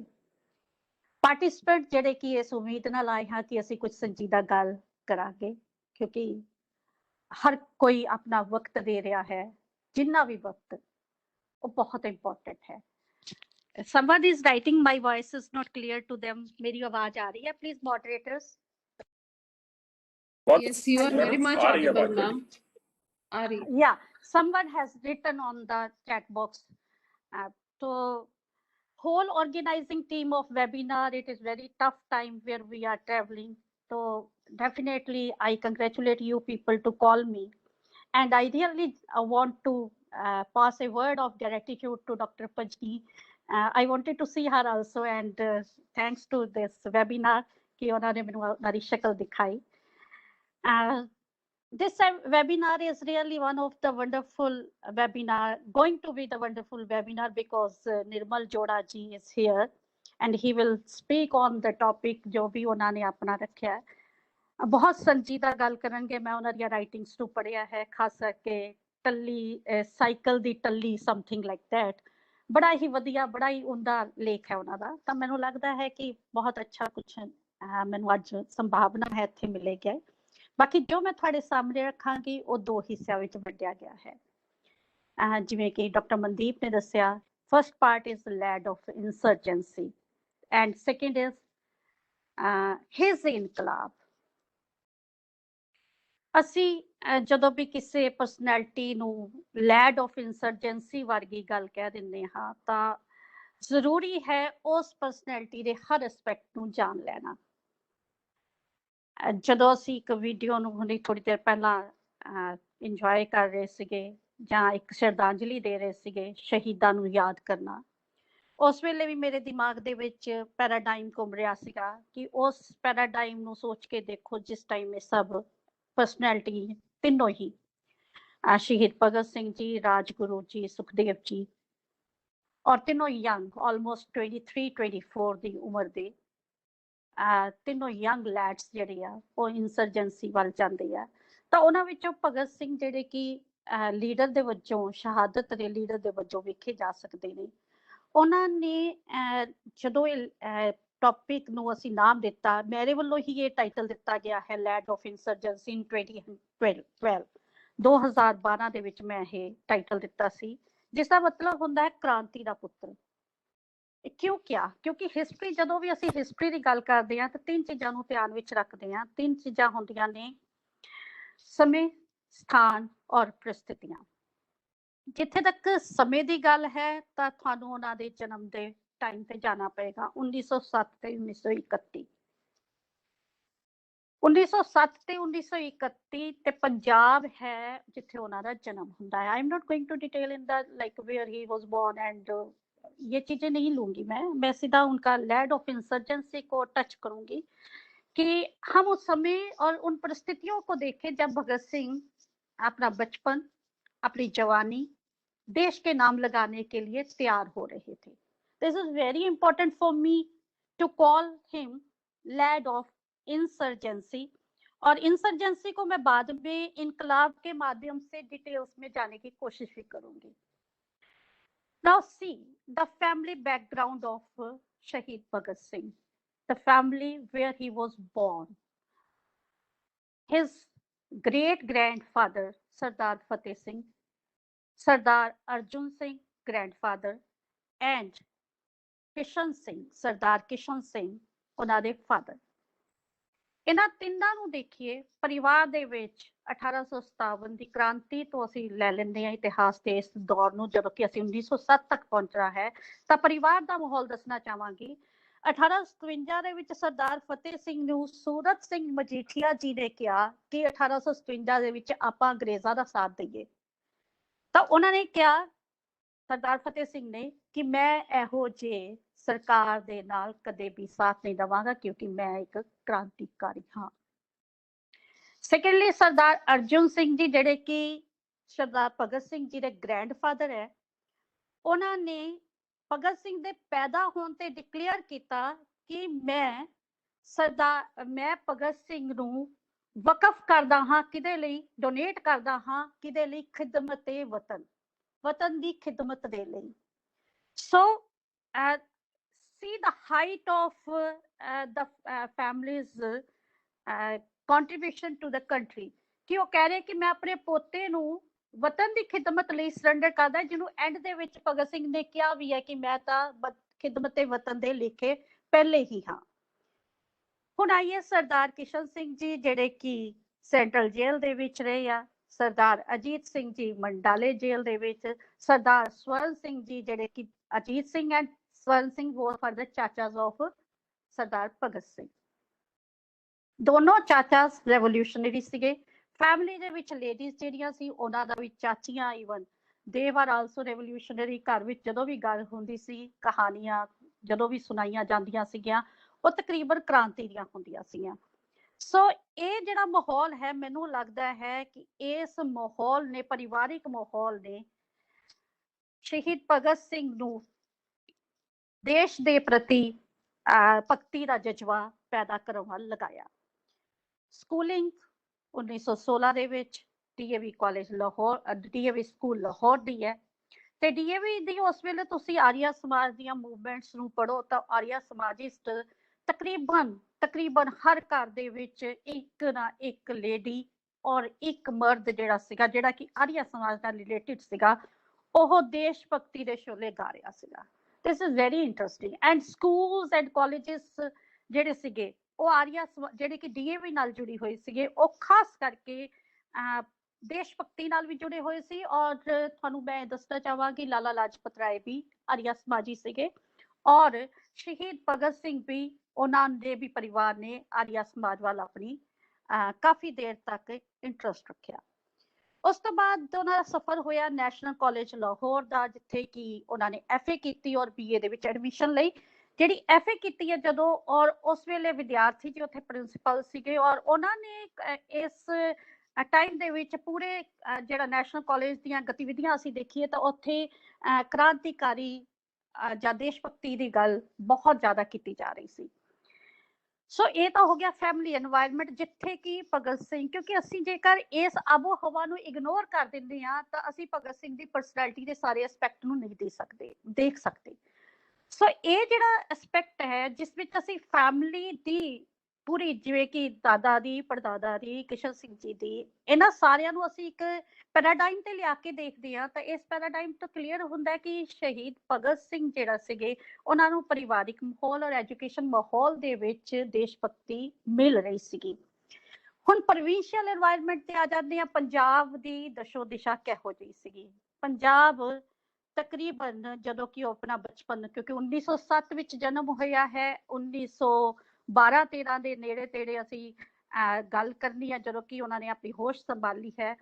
ਤਾਂ ਉਸ ਟਾਈਮ ਜਦੋਂ ਪੈਦਾ ਹੋਇਆ, ਉਸ ਟਾਈਮ ਪਗੜੀ ਸੰਭਾਲ ਜੱਟਾ ਚੱਲ ਰਿਹਾ ਸੀਗਾ। ਲੈਂਡ ਕੋਲੋਨਾਈਜੇਸ਼ਨ ਬਿੱਲ ਦੇ ਅਗੇਂਸਟ ਆਵਾਜ਼ ਚੱਕੀ ਜਾ ਰਹੀ ਸੀ। ਬਾਂਕੇ ਬਿਹਾਰੀ ਦਿਆਲ ਦੀ ਲਿਖੀ ਹੋਈ ਕਵਿਤਾ ਪਗੜੀ ਸੰਭਾਲ ਜੱਟਾ ਤੇਰਾ ਲੁੱਟਿਆ ਹੀ ਵਾਲ ਹੋਏ, ਜਿਹੜਾ ਬਾਅਦ ਵਿੱਚ ਸ਼ਹੀਦ ਭਗਤ ਸਿੰਘ ਦੀ ਮੇਨਲੀ ਹਰ ਮੂਵਮੈਂਟ ਦੇ ਵਿੱਚ ਉਸਨੂੰ ਇੱਕ ਟਾਈਟਲ ਸੌਂਗ ਦੀ ਤਰ੍ਹਾਂ ਯੂਜ਼ ਵੀ ਕੀਤਾ ਹੈ। ਇਹ ਜਿਹੜੀ ਪਗੜੀ ਸੰਭਾਲ ਜੱਟਾ ਮਿਸ਼ਨ ਹੈ, ਉਹਨਾਂ ਦੇ ਪਰਿਵਾਰ ਦੇ ਵਿੱਚ ਵੀ ਇਸ ਦੀ ਕਾਫੀ ਜ਼ਿਆਦਾ ਲਹਿਰ ਨਜ਼ਰ ਆਉਂਦੀ ਹੈ। Simultaneously, we should not forget the Ghadar movement's effect on Punjab. ਕਿ ਜਿੱਥੇ ਅਸੀਂ ਪਗੜੀ ਸੰਭਾਲ ਜੱਟਾ ਦੀ ਗੱਲ ਕਰ ਰਹੇ ਹਾਂ ਤਾਂ ਉਸੇ ਟਾਈਮ ਦੇ ਵਿੱਚ 1913 ਦੇ ਆਲੇ ਦੁਆਲੇ ਗਦਰੀ ਜਿਹੜੀ ਹੈ ਉਹ ਆਪਣੀ ਐਕਟੀਵਿਟੀਜ਼ ਨੂੰ ਕਾਫੀ ਜ਼ਿਆਦਾ ਇੰਡੀਆ ਵਾਲੇ ਪਾਸੇ ਜਿਹੜੀਆਂ ਕਿ ਬੇਸਡ ਹੈ ਕਿ ਗਦਰ ਫੈਲਾਣਾ। ਗਦਰ ਮੀਨ ਹੁੰਦਾ ਮਿਊਟਨੀ। ਤਾਂ ਮਿਊਟਨੀ ਦਾ ਮਤਲਬ ਕਹਿੰਦੀ ਬਗਾਵਤ ਨੂੰ ਲਿਆਣਾ। ਔਰ ਬਗਾਵਤ ਕਿੱਥੇ ਕਰਨੀ ਹੈ? ਭਾਰਤ ਵਿੱਚ ਕਰਨੀ ਹੈ। ਕਿਹਦੇ ਖਿਲਾਫ ਕਰਨੀ ਹੈ? ਅੰਗਰੇਜ਼ੀ ਸਰਕਾਰ ਦੇ ਖਿਲਾਫ ਕਰਨੀ ਹੈ। ਇਹ ਸਾਰੀਆਂ ਚੀਜ਼ਾਂ ਦੇ ਉੱਤੇ ਨਿਗਾਹ ਕਿਨਾਰੀ ਚੱਲ ਰਹੀ ਹੈ। ਭਗਤ ਸਿੰਘ ਬਹੁਤ ਕਲੋਜ਼ਲੀ ਉਸ ਚੀਜ਼ਾਂ ਨੂੰ ਪੜ੍ਹ ਰਹੇ ਨੇ, ਸੁਣ ਰਹੇ ਨੇ, ਸਮਝ ਰਹੇ ਨੇ, ਕਿਉਂਕਿ ਉਹ ਏਜ ਇਹੋ ਜਿਹੀ ਹੈ ਜਿਹਦੇ ਵਿੱਚ ਪਰਿਵਾਰ ਦਾ ਮਾਹੌਲ, ਅਸੀਂ ਗੱਲ ਕਰ ਚੁੱਕੇ ਹਾਂ। ਸਵਰਨ ਸਿੰਘ ਜੀ ਤੁਸੀਂ ਇਹ ਦੇਖੋ ਕਿ 23 ਸਾਲ ਦੀ ਉਮਰ ਦੇ ਵਿੱਚ ਜੇਲ੍ਹ ਦੇ ਵਿੱਚ ਉਹ ਲੇਬਰ ਦਾ ਕੰਮ ਕਰਦੇ ਕਰਦੇ ਉਹਨਾਂ ਦੀ ਡੈਥ ਹੋਈ ਹੈ। ਤਾਂ ਉਹ ਸ਼ਹਾਦਤ ਦਾ ਤਜਾਮਾ ਉੱਥੋਂ ਹੀ ਸ਼ੁਰੂ ਹੋ ਗਿਆ। ਅਜੀਤ ਸਿੰਘ ਜੀ ਨੂੰ ਅਸੀਂ ਦੇਖੀਏ ਤਾਂ ਉਹਨਾਂ ਦੇ ਮੰਡਾਲੇ ਜੇਲ੍ਹ ਦੇ ਵਿੱਚ, ਉਸ ਤੋਂ ਇਲਾਵਾ ਉਹਨਾਂ ਨੂੰ ਟਰਾਂਸਪੋਰਟ ਕਰ ਦਿੱਤਾ, ਉਹਨਾਂ ਨੂੰ ਲਾਈਕ ਪੂਨਾ ਭੇਜਿਆ ਗਿਆ। ਪੂਨਾ ਤੋਂ ਬਾਅਦ ਉਹ ਫੋਰਨ ਗਏ ਆ, ਉੱਥੇ ਜਾ ਕੇ ਵੀ ਉਹਨਾਂ ਦੀ ਆਪਣੀ ਐਕਟੀਵਿਟੀਜ਼ ਕੰਟੀਨਿਊ ਰੱਖੀਆਂ। ਇੱਧਰ ਜਿਹੜਾ ਗਦਰ ਪਾਰਟੀ ਹੈ, ਇਹਨਾਂ ਵਿੱਚ ਬਾਬਾ ਸੋਹਣ ਸਿੰਘ ਪਕਣਾ, it is a long chapter, Komagata Maru incident, ਬੱਬਰ ਅਕਾਲੀਜ਼, ਜਿਨ੍ਹਾਂ ਨੂੰ ਕਲੋਜ਼ਲੀ ਭਗਤ ਸਿੰਘ ਜੀ ਦੇਖ ਰਹੇ ਨੇ ਔਰ ਸਮਝ ਰਹੇ ਨੇ ਔਰ ਆਪਣੀ ਆਵਾਜ਼ ਵੀ ਉਠਾ ਰਹੇ ਨੇ। ਇਹ ਵੀ ਇੱਕ ਬੜਾ ਇੰਟਰਸਟਿੰਗ ਚੀਜ਼ ਹੈ ਕਿ ਉਹ ਚੁੱਪ ਨਹੀਂ ਹੈ ਕਿਸੇ ਵੀ ਟਾਈਮ ਤੇ। ਥੀਸ ਆਲ ਇਵੈਂਟਸ ਜਿਹੜੀਆਂ ਕਿ ਪੰਜਾਬ ਦੇ ਵਿੱਚ ਘਟਨਾ ਸਥਲ, ਪੰਜਾਬ ਦੇ ਪਰਿਦ੍ਰਿਸ਼ ਤੇ ਜਾਂ ਘਟਨਾ ਸਾਨੂੰ ਨਜ਼ਰ ਆ ਰਹੀਆਂ ਨੇ, ਇਹਨਾਂ ਸਾਰੀਆਂ ਘਟਨਾਵਾਂ ਦੇ ਨਾਲ ਉਹ ਡਾਇਰੈਕਟਲੀ ਅਟੈਚਡ ਹੋ ਰਹੇ ਨੇ। ਔਰ 1914, 15, 16, 17 ਇਸ ਸਾਰੇ ਟਾਈਮ ਨੂੰ ਦੇਖੋ ਪੰਜਾਬ ਦੇ ਨੂੰ, ਤਾਂ ਉਹਦੇ ਵਿੱਚ ਸਾਨੂੰ ਪਗੜੀ ਸੰਭਾਲ ਜੱਟਾ ਨਜ਼ਰ ਆਇਆ, ਗਦਰੀ ਮੂਵਮੈਂਟ ਨਜ਼ਰ ਆਈ, ਕਾਮਾਗਾਟੂ ਮਾਰੂ ਇੰਸੀਡੈਂਟ ਜਿਹੜਾ ਕਿ ਕੈਲਕਟਾ ਵਿੱਚ ਹੋਇਆ ਉਸ ਦੀ ਝਲਕ ਮਿਲਦੀ ਹੈ। ਬੱਬਰ ਅਕਾਲੀ, ਸਰਦਾਰ ਮੋਤਾ ਸਿੰਘ, ਕਿਸ਼ਨ ਸਿੰਘ ਗੜਗੱਜ, ਇਹਨਾਂ ਦੀ ਸ਼ਹਾਦਤ ਜਿਹਦੇ ਲਈ ਉਹ ਬਹੁਤ ਸਪੈਸ਼ਲੀ ਇੱਕ ਲੇਖ ਲਿਖਦੇ ਆ, ਜਿਹਦੀ ਮੈਂ ਗੱਲ ਇਨਕਲਾਬ ਦੇ ਦੌਰਾਨ ਕਰਾਂਗੀ। ਗੁਰਦੁਆਰਾ ਰਿਫਾਰਮ ਮੂਵਮੈਂਟ, ਇਹ ਸਾਰੀਆਂ ਘਟਨਾਵਾਂ ਜਿੰਨੀਆਂ ਵੀ ਹਿਸਟੋਰੀਕਲ ਕੋਰਸ ਤੇ ਹੋ ਰਹੀਆਂ ਨੇ, ਉਹਦੇ ਨਤੀਜੇ ਔਰ ਉਹਨਾਂ ਦੀ ਕਾਰਨਾਂ ਤੇ ਪੜਤਾਲ ਕੌਣ ਕਰ ਰਿਹਾ ਹੈ? ਇੱਕ ਨਵਯੁਵਕ, ਜਿਹੜਾ ਕਿ ਦੇਖ ਰਿਹਾ ਹੈ ਕਿ ਕੋਲਰਾ ਫੈਲ ਰਿਹਾ, ਪਲੇਗ ਫੈਲ ਰਹੀ ਹੈ, ਕਈ ਤਰ੍ਹਾਂ ਦੀਆਂ ਬਿਮਾਰੀਆਂ ਫੈਲ ਰਹੀਆਂ ਨੇ। ਤਕਰੀਬਨ 1 ਲੱਖ ਲੋਕ ਜਿਹੜੇ ਹੈ ਇਸ ਐਪੀਡੈਮਿਕ ਦੇ ਸ਼ਿਕਾਰ ਹੋ ਰਹੇ ਨੇ, ਜਿਹੜਾ ਕਿ ਡਿਊ ਟੂ 1914 to 18 ਨੈਚੁਰਲ ਕਹਿ ਲੋ, ਕਿਉਂਕਿ ਅਕਾਲ ਜਿਹੜਾ ਹੈ ਉਹ ਨੈਚੁਰਲ ਸੀਗਾ, ਬਟ ਉਹਦੀ ਸਾਰੀ ਜ਼ਿੰਮੇਦਾਰੀ ਅਲਟੀਮੇਟਲੀ ਉਹ ਕੀ ਵੇਖ ਰਿਹਾ ਕਿ ਸਰਕਾਰਾਂ ਸਾਨੂੰ ਕੁਝ ਨਹੀਂ ਦੇ ਰਹੀਆਂ। ਸਰਕਾਰਾਂ ਸਾਡੇ ਜਿਹੜਾ ਹੈ ਕਿ ਤਸ਼ੱਦਦ ਦਾ ਦੌਰ, ਉਹ ਕਹਿੰਦਾ ਕਿ ਗੁਲਾਮਾਂ ਨੂੰ ਕੁਝ ਦੇਣਾ ਹੀ ਨਹੀਂ ਚਾਹੁੰਦੀ ਸਰਕਾਰ।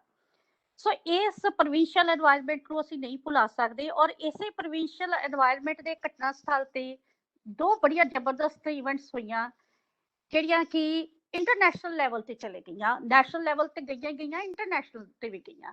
ਉਹਦੇ ਵਿੱਚੋਂ ਇੱਕ ਹੈ ਜਲਿਆਂਵਾਲਾ ਅੰਦੋਲਨ, ਬਿਲਕੁਲ ਨਹੀਂ ਅਸੀਂ ਜਲਿਆਂਵਾਲਾ ਬਾਗ ਸਾਕਾ 1919 ਦਾ, ਔਰ ਦੂਸਰਾ ਹੈ ਖਿਲਾਫਤ ਅੰਦੋਲਨ, ਜਿਹੜਾ ਕਿ ਨਾਨ ਕੋਆਪਰੇਸ਼ਨ ਮੂਵਮੈਂਟ ਦਾ ਹਿੱਸਾ ਵੀ ਬਣਿਆ, ਜਿਹੜਾ ਕਿ ਮਹਾਤਮਾ ਗਾਂਧੀ ਦੇ ਨਾਲ, ਮਹਾਤਮਾ ਗਾਂਧੀ ਨੇ ਨਾਨ ਕੋਆਪਰੇਸ਼ਨ ਮੂਵਮੈਂਟ, ਜਿਹਦੇ ਵਿੱਚ ਸ਼ਹੀਦ ਭਗਤ ਸਿੰਘ, ਸਾਰੇ ਹੀ ਜਿੰਨੇ ਵੀ ਉਸ ਟਾਈਮ ਦੇ ਕ੍ਰਾਂਤੀਕਾਰੀ ਨੇ, ਉਹਨਾਂ ਨੇ ਸਾਥ ਦਿੱਤਾ ਸੀ। ਔਰ ਡਿਸਟਰਬੈਂਸ ਹੋਈ ਸੀ ਚੋਰਾ ਚੋਰੀ ਦੀ ਘਟਨਾ ਤੋਂ ਬਾਅਦ, ਔਰ ਉਸ ਘਟਨਾ ਤੋਂ ਬਾਅਦ ਇਹ ਸਾਰੇ ਆਪਣੇ ਆਪ ਨੂੰ ਅਲੱਗ-ਅਲੱਗ ਖੇਮਿਆਂ ਦੇ ਵਿੱਚ ਲੈ ਗਏ, ਬਿਕੋਜ਼ ਦੇयर ਵਾਸ ਅ ਡਿਸਟਰਸਟ ਐਂਡ ਇੱਕ ਨੈਗੇਟਿਵ ਵੇਵ ਸੀਗੀ ਕਿ ਵਾਟ ਦ ਗਾਂਧੀ ਹੈਜ਼ ਡਨ।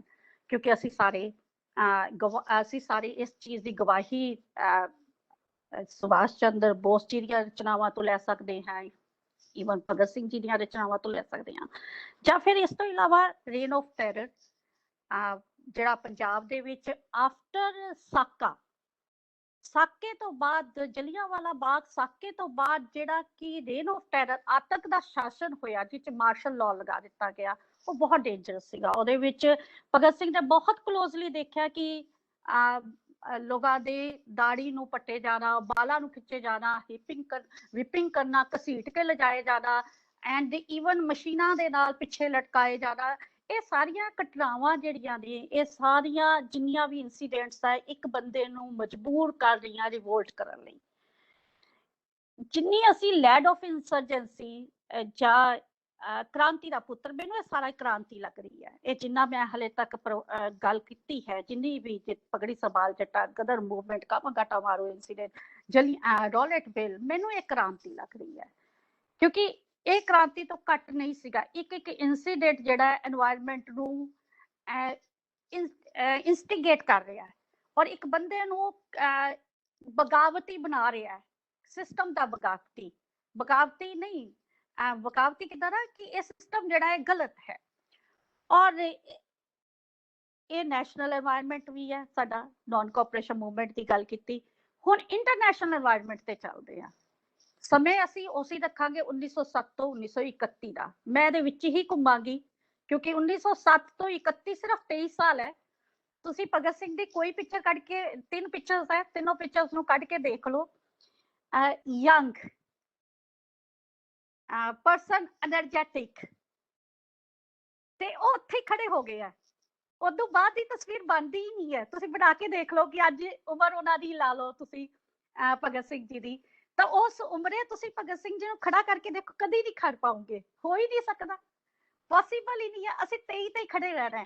ਤੇ 23 ਸਾਲ ਕਿੱਥੋਂ ਸ਼ੁਰੂ ਹੋਏ ਆ? 1907 ਤੋਂ ਲੈ ਕੇ 31 ਤੱਕ।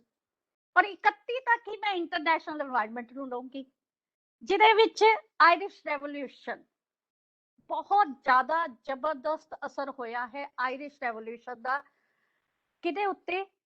ਸ਼ਹੀਦ ਭਗਤ ਸਿੰਘ ਉੱਤੇ। ਇਹਨੂੰ ਮੈਂ ਇਨਕਲਾਬ ਵੇਲੇ ਵੀ ਜੋੜਾਂਗੀ ਕਿ ਇਨਕਲਾਬ ਦੇ ਵਿੱਚ ਇਹਦੀ ਕੀ ਸੀ ਚੀਜ਼, ਕਿਉਂਕਿ ਤੁਸੀਂ ਇਸ ਚੀਜ਼ ਨੂੰ ਇੱਥੇ ਹੀ ਛੱਡਣਾ ਨਹੀਂ ਹੈ। ਆਇਰਿਸ਼ ਰੈਵੋਲੂਸ਼ਨ ਨੂੰ ਇਹਨੂੰ ਪਕੜ ਕੇ ਰੱਖਣਾ ਹੈ। ਤੇ ਜਦੋਂ ਮੈਂ ਇਨਕਲਾਬ ਦੀ ਗੱਲ ਕਰਾਂਗੀ ਤੇ ਉੱਥੇ ਆਇਰਿਸ਼ ਰੈਵੋਲੂਸ਼ਨ ਨੂੰ ਸਮਝਣ ਦੀ ਕੋਸ਼ਿਸ਼ ਕਰਾਂਗੇ ਕਿ ਕੀ ਅਸਰ ਛੱਡਿਆ ਇਸਨੇ ਭਗਤ ਸਿੰਘ ਦੀ ਪਰਸਨੈਲਿਟੀ ਤੇ। ਸੈਕਿੰਡ ਜਿਹੜੀ ਹੈ ਕਿ ਰਸ਼ੀਅਨ ਰੈਵੋਲੂਸ਼ਨ, ਲੋਕੀ ਇਹਨੂੰ ਸਿਰਫ ਅਕਤੂਬਰ ਤੇ ਨਵੰਬਰ ਦੀ ਰੈਵੋਲੂਸ਼ਨ ਨਾਲ ਯਾਦ ਕਰਦੇ ਆ, ਬੋਲਸ਼ਵਿਕ ਰੈਵੋਲੂਸ਼ਨ ਨਾਲ ਯਾਦ ਕਰਦੇ ਆ, ਬਟ ਮੈਂ ਇਹਨੂੰ 1917 ਤੋਂ ਨਹੀਂ ਮੰਨਦੀ, ਮੈਂ 1905 ਤੋਂ ਮੰਨਦੀ ਆ। ਮੇਰੇ ਮੰਨਣ ਦਾ ਕਾਰਨ ਕਿਉਂ ਹੈ? ਕਿਉਂਕਿ ਮੈਂ ਉੱਥੇ 1905 ਦੇ ਵਿੱਚ ਨਿਹਿਲਿਸਟਾਂ ਨੂੰ ਦੇਖਦੀ ਹਾਂ। ਨਿਹਿਲਿਸਟ ਜਿਹੜੇ ਆ ਨਾਵਾਦੀ ਆ, ਉਹ ਕਹਿੰਦੇ ਆ ਕਿ ਜਿਸ ਦਾ ਤਰਕ ਸਾਥ ਨਾ ਦੇਵੇ ਉਸ ਗੱਲ ਨੂੰ ਕੋਈ ਮਨਜ਼ੂਰੀ ਨਾ ਦੇਵੇ। ਲੌਜਿਕ ਦੀ ਬੜੀ ਵੱਡੀ ਗੱਲ ਰੱਖਦੇ ਆ ਉਹ 1905 ਦੇ ਵਿੱਚ। ਕੌਣ ਰੱਖ ਰਿਹਾ? ਨਿਹਿਲਿਸਟ। ਔਰ ਮੈਨੂੰ ਨਿਹਿਲਿਸਟਾਂ ਦਾ ਅਸਰ ਸ਼ਹੀਦ ਭਗਤ ਸਿੰਘ ਦੀ ਫਿਲਾਸਫੀ ਦੇ ਵਿੱਚ ਵੀ ਨਜ਼ਰ ਆਉਂਦਾ ਹੈ ਕਿ ਤਰਕ ਤੋਂ ਬਿਨਾਂ ਗੱਲ ਨਹੀਂ, ਕਿਉਂਕਿ ਉਹ ਰੱਬ ਤੇ ਜਦੋਂ ਕੁਐਸਚਨ ਕਰਦੇ ਵਾਈ ਆਈ ਐਮ ਐਥੀਸਟ, ਉਹ ਬਹੁਤ ਵੱਡੀਆਂ ਗੱਲਾਂ ਨੇ।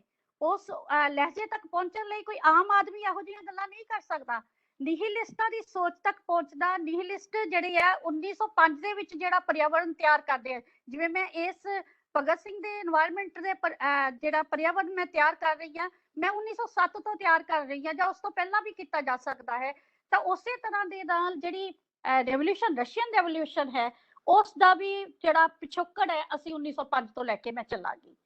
ਉਹ ਨਿਹਿਲਿਸਟਾਂ ਤੋਂ ਲੈ ਕੇ ਬੋਲਸ਼ਵਿਕ ਰੈਵੋਲੂਸ਼ਨ ਤੱਕ ਸਾਰੇ ਤੇ ਨਜ਼ਰ ਕਿਹਦੀ ਹੈ?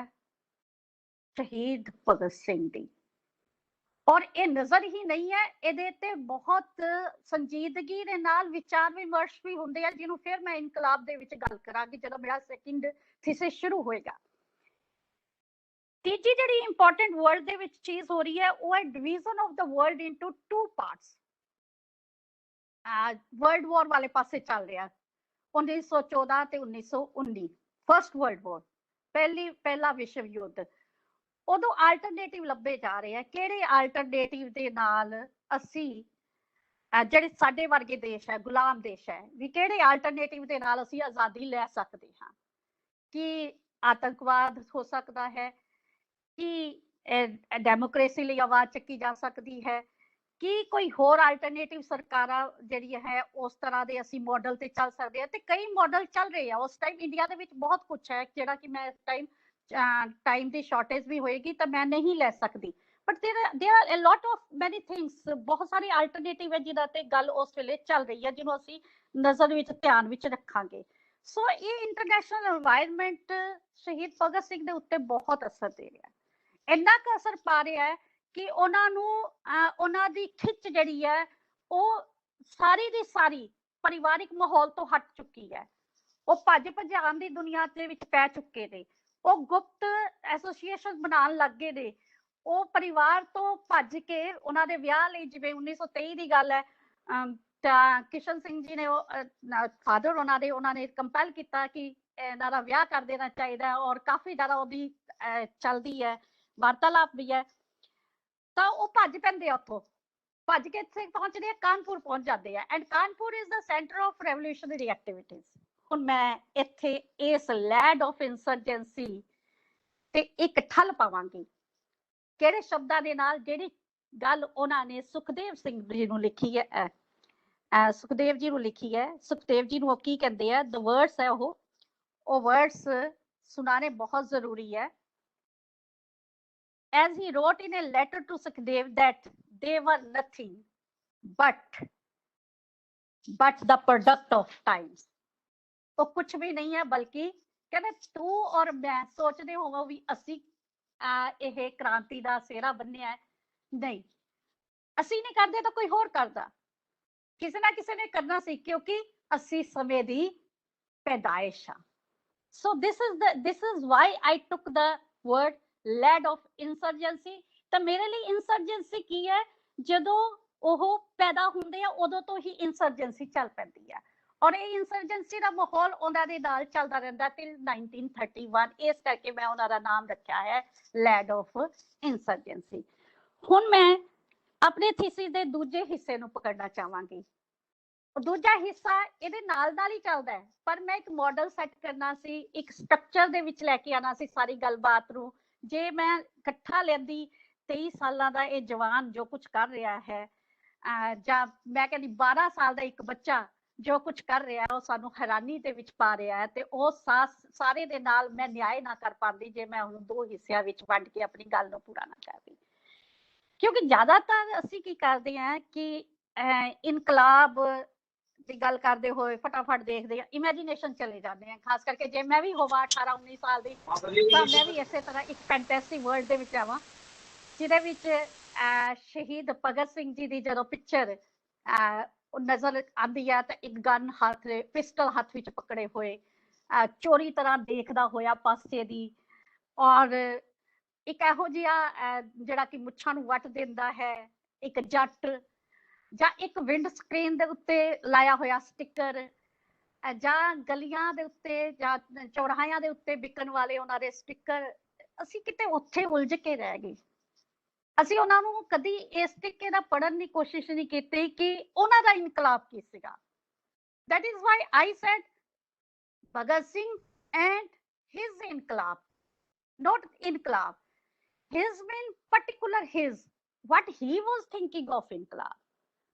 ਇਨਕਲਾਬੀ ਤਾਂ ਟੋਟਲ ਤੁਸੀਂ ਅਗਰ ਨੈਸ਼ਨਲ ਮੂਵਮੈਂਟ ਦੇਖੋ ਤੇ ਚੱਪੇ ਚੱਪੇ ਤੇ ਸਾਨੂੰ ਇਨਕਲਾਬੀ ਮਿਲਦੇ ਆ ਭਾਰਤ ਤੇ, ਜਿਨ੍ਹਾਂ ਨੇ ਸ਼ਹਾਦਤਾਂ ਵੀ ਦਿੱਤੀਆਂ, ਜਿਹੜੇ ਕਿ ਸੂਲੀ ਤੇ ਵੀ ਚੜੇ। ਮੈਂ ਤੁਹਾਨੂੰ ਹਲੇ ਡਿਟੇਲਸ ਨਹੀਂ ਦੱਸੀਆਂ ਕਿ ਜਲਿਆਂਵਾਲਾ ਬਾਗ ਦੇ ਵਿੱਚ ਕਿੰਨੇ ਲੋਕ ਸ਼ਹੀਦ ਹੋਏ, ਬੱਬਰ ਅਕਾਲੀ ਲਹਿਰ ਦੇ ਵਿੱਚ ਕਿੰਨੇ ਲੋਕ ਸ਼ਹੀਦ ਹੋਏ। ਤਕਰੀਬਨ ਅਸੀਂ 1914 ਤੋਂ 18 ਦਾ ਅਗਰ ਅਸੀਂ ਆંકੜਿਆਂ ਦਾ ਇਤਿਹਾਸ ਦੇਖੀਏ ਤੇ 4,500 ਤੋਂ ਜ਼ਿਆਦਾ ਲੋਕ ਜਿਹੜੇ ਸੀਗੇ ਉਹ ਜਾਂ ਤਾਂ ਜੇਲ੍ਹਾਂ ਵਿੱਚ ਸੀਗੇ ਤੇ ਜਾਂ ਸ਼ਹਾਦਤ ਪਾ ਚੁੱਕੇ ਸੀਗੇ। ਇਹ ਬਹੁਤ ਵੱਡਾ ਅੰਕੜਾ ਹੈ ਸੁਣਨ, ਕਿਉਂਕਿ ਅੱਜ ਦੀ ਪੋਪੂਲੇਸ਼ਨ ਤੇ ਉਸ ਸਮੇਂ ਦੀ ਪੋਪੂਲੇਸ਼ਨ ਦੇ ਨਾਲ ਤੁਸੀਂ ਕੰਪੈਰੀਜ਼ਨ ਕਰਕੇ ਦੇਖੋ ਕਿ ਇੰਨੇ ਜ਼ਬਰਦਸਤ ਅੰਕੜੇ ਸਾਨੂੰ ਪੰਜਾਬ ਦੇ ਵਿੱਚੋਂ ਹੀ ਇਕੱਲੇ ਮਿਲ ਰਹੇ ਨੇ। ਤੇ ਇੰਡੀਆ ਦੀ ਅਗਰ ਗੱਲ ਕਰੀਏ ਤਾਂ Prafulla Chaki, Khudiram Bose, there are many people who were the revolutionaries of that time। But ਮੈਂ ਇਹਨੂੰ ਕੀ ਕੀਤਾ ਕਿ ਜਦੋਂ ਮੈਂ ਸਾਰਿਆਂ ਨੂੰ ਪੜ੍ਹਦੀ ਹਾਂ ਜਾਂ ਸੋਚ ਬਣਾਉਂਦੀ ਹਾਂ ਤਾਂ ਮੇਰੀ ਸੋਚ ਦੇ ਵਿੱਚ ਸ਼ਹੀਦ ਭਗਤ ਸਿੰਘ ਦੀ ਫਿਲਾਸਫੀ ਬਹੁਤ ਮਾਇਨੇ ਰੱਖਦੀ ਹੈ। ਤੇ ਮੈਂ ਵਰਿੰਦਰ ਸੰਧੂ ਜਿਹੜੇ ਕਿ ਸ਼ਹੀਦ ਭਗਤ ਸਿੰਘ ਦੇ ਉੱਤੇ ਕਾਫੀ ਕੁਝ ਕੰਮ ਕਰ ਚੁੱਕੇ ਨੇ, ਉਹਨਾਂ ਨੇ ਜ਼ਿਕਰ ਕੀਤਾ ਹੈ ਕਿ ਭਗਤ ਸਿੰਘ ਦੀਆਂ 4 ਕਿਤਾਬਾਂ ਲਿਖੀਆਂ ਹੋਈਆਂ, ਉਹਦੀਆਂ ਹੱਥਲੀ ਕਿਤਾਬਾਂ ਜਿਹੜੀਆਂ ਨੇ ਉਹ ਖਰਾਬ ਹੋ ਗਈਆਂ ਜਾਂ ਖਤਮ ਹੋ ਗਈਆਂ, ਕਿਉਂਕਿ ਇਹ ਕਿਓਸ ਦਾ ਟਾਈਮ ਸੀ, ਇਹ ਪੀਰੀਅਡ ਸੀ ਜਦੋਂ ਜਲਾ ਦਿੱਤਾ ਜਾਂਦਾ ਸੀ, ਗੁਪਤ ਜਿਹੜੀਆਂ ਸੀਗੀਆਂ ਸੁਸਾਇਟੀ ਸੀਗੀਆਂ, ਤਾਂ ਜਿਨ੍ਹਾਂ ਵਿੱਚੋਂ 4 ਕਿਤਾਬਾਂ ਜਿਹੜੀਆਂ ਗੁੰਮ ਹੋ ਗਈਆਂ ਨੇ, autobiography of Bhagat Singh, Door to Death, Idol of Socialism, Indian Wave of Inqilab। ਇਹ 4 ਕਿਤਾਬਾਂ ਜੇਕਰ ਹੁੰਦੀਆਂ ਅੱਜ ਹੁੰਦੀਆਂ ਤਾਂ ਸਾਨੂੰ ਸ਼ਾਇਦ ਇੰਨੀ ਤਰੱਦਦ ਤੋਂ ਉਹਨਾਂ ਦੇ ਇਨਕਲਾਬ ਦੇ ਨਜ਼ਰੀਏ ਨੂੰ ਪੜ੍ਹਨ ਲਈ ਨਹੀਂ ਕਰਨੀ ਸੀ ਪੈਣੀ। ਤੇ ਹੁਣ ਜਦੋਂ ਮੈਂ ਤਰੱਦਦ ਕਰਦੀ ਹਾਂ ਜਾਂ ਮੈਂ ਪੜ੍ਹਦੀ ਹਾਂ ਜਾਂ ਵਿਵੇਚਨਾ 'ਚ ਜਾਂਦੀ ਹਾਂ ਤਾਂ ਮੈਨੂੰ ਉਹਨਾਂ ਦਾ ਇਨਕਲਾਬ ਵਿਰਲਾ ਜਿਹਾ ਲੱਗਦਾ ਹੈ, ਅਲੱਗ ਜਿਹਾ ਲੱਗਦਾ ਹੈ, ਕਿਉਂਕਿ ਹਰ ਬੰਦੇ ਦਾ ਇੱਕ ਤਰੀਕਾ ਹੁੰਦਾ ਹੈ ਕੰਮ ਕਰਨ ਦਾ। ਉਹ ਜਦੋਂ ਕੰਮ ਕਰ ਰਹੇ ਆ ਇਨਕਲਾਬੀ ਬਾਦੇ, ਇਨਕਲਾਬ ਸ਼ਬਦ ਜਿਹੜਾ ਹੈ ਉਹ ਡਿਕਸ਼ਨਰੀ ਦੇ ਵਿੱਚੋਂ ਲਿਆ ਗਿਆ ਹੈ ਡਾਕਟਰ ਸੈयद ਅਸਦ ਦੀ, ਉਰਦੂ ਹਿੰਦੀ ਦੀ ਡਿਕਸ਼ਨਰੀ ਹੈ, ਜਿਹਦੇ ਵਿੱਚ ਉਹਨਾਂ ਨੇ ਇਸ ਸ਼ਬਦ ਦੇ ਮਾਇਨੇ ਦਿੱਤੇ ਨੇ। ਮੈਂ ਇਹਨੂੰ ਕਹੂੰਗੀ ਇੰਡੀਅਨ ਰੈਵੋਲੂਸ਼ਨ ਨੂੰ ਇਨਕਲਾਬ ਕਿਹਾ ਗਿਆ, ਭਾਰਤੀ ਕ੍ਰਾਂਤੀ ਦਾ ਨਾਮ ਕੀ ਰੱਖਿਆ ਗਿਆ, ਇਨਕਲਾਬ। ਇਨਕਲਾਬ ਦਾ ਮਾਇਨਾ ਕੀ ਹੈ, ਉਹ ਲਗਭਗ ਰੈਵੋਲੂਸ਼ਨ ਦੇ ਨੇੜੇ ਹੈ, ਚੇਂਜ, ਟ੍ਰਾਂਜੀਸ਼ਨ ਇਨ ਰੂਲ ਨੂੰ ਬਦਲਣਾ ਜਾਂ ਕ੍ਰਾਂਤੀ। ਇਹ ਸ਼ਬਦ ਸਾਨੂੰ ਇਨਕਲਾਬ ਦੇ ਮਾਇਨੇ, ਸ਼ਬਦ ਦੇ ਮਾਇਨੇ ਸਾਨੂੰ ਮਿਲਦੇ ਨੇ। ਹੁਣ ਇਹ ਸ਼ਬਦ ਕੱਢਿਆ ਕਿ ਨਹੀਂ ਆ, ਤੇ ਇਹ ਵੀ ਇੱਕ ਕ੍ਰਾਂਤੀਕਾਰੀ ਨੇ ਕੱਢਿਆ। यूपी ਦਾ ਇੱਕ ਕਮਿਊਨਿਸਟ ਹੈ ਬੰਦਾ, यूपी ਦੇ, ਔਰ ਉਹਨਾਂ ਦਾ ਨਾਮ ਹੈ ਹਸਰਤ ਮੋਹਿਨੀ, ਜਿਨ੍ਹਾਂ ਨੇ 1908 ਦੇ ਵਿੱਚ ਇਨਕਲਾਬ ਸ਼ਬਦ ਨੂੰ ਐਜ਼ ਵੈਪਨ ਇਸਤੇਮਾਲ ਕੀਤਾ, ਕ੍ਰਾਂਤੀ ਦਾ ਵੈਪਨ ਦੇ ਲਈ ਇਨਕਲਾਬ ਸ਼ਬਦ ਦੇ ਪ੍ਰਯੋਗ ਕੀਤਾ।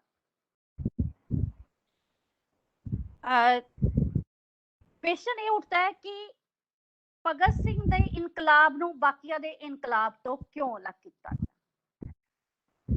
मैं दो स्पेशल वर्डिंग्स, क्योंकि मैनूं पता है मेरे नाल यूथ जुड़ी हुई है अज, और मेरे माइंड दे विच भी है कि यूथ तक उन्हां दा मैसेज पहुंचना बहुत जरूरी है।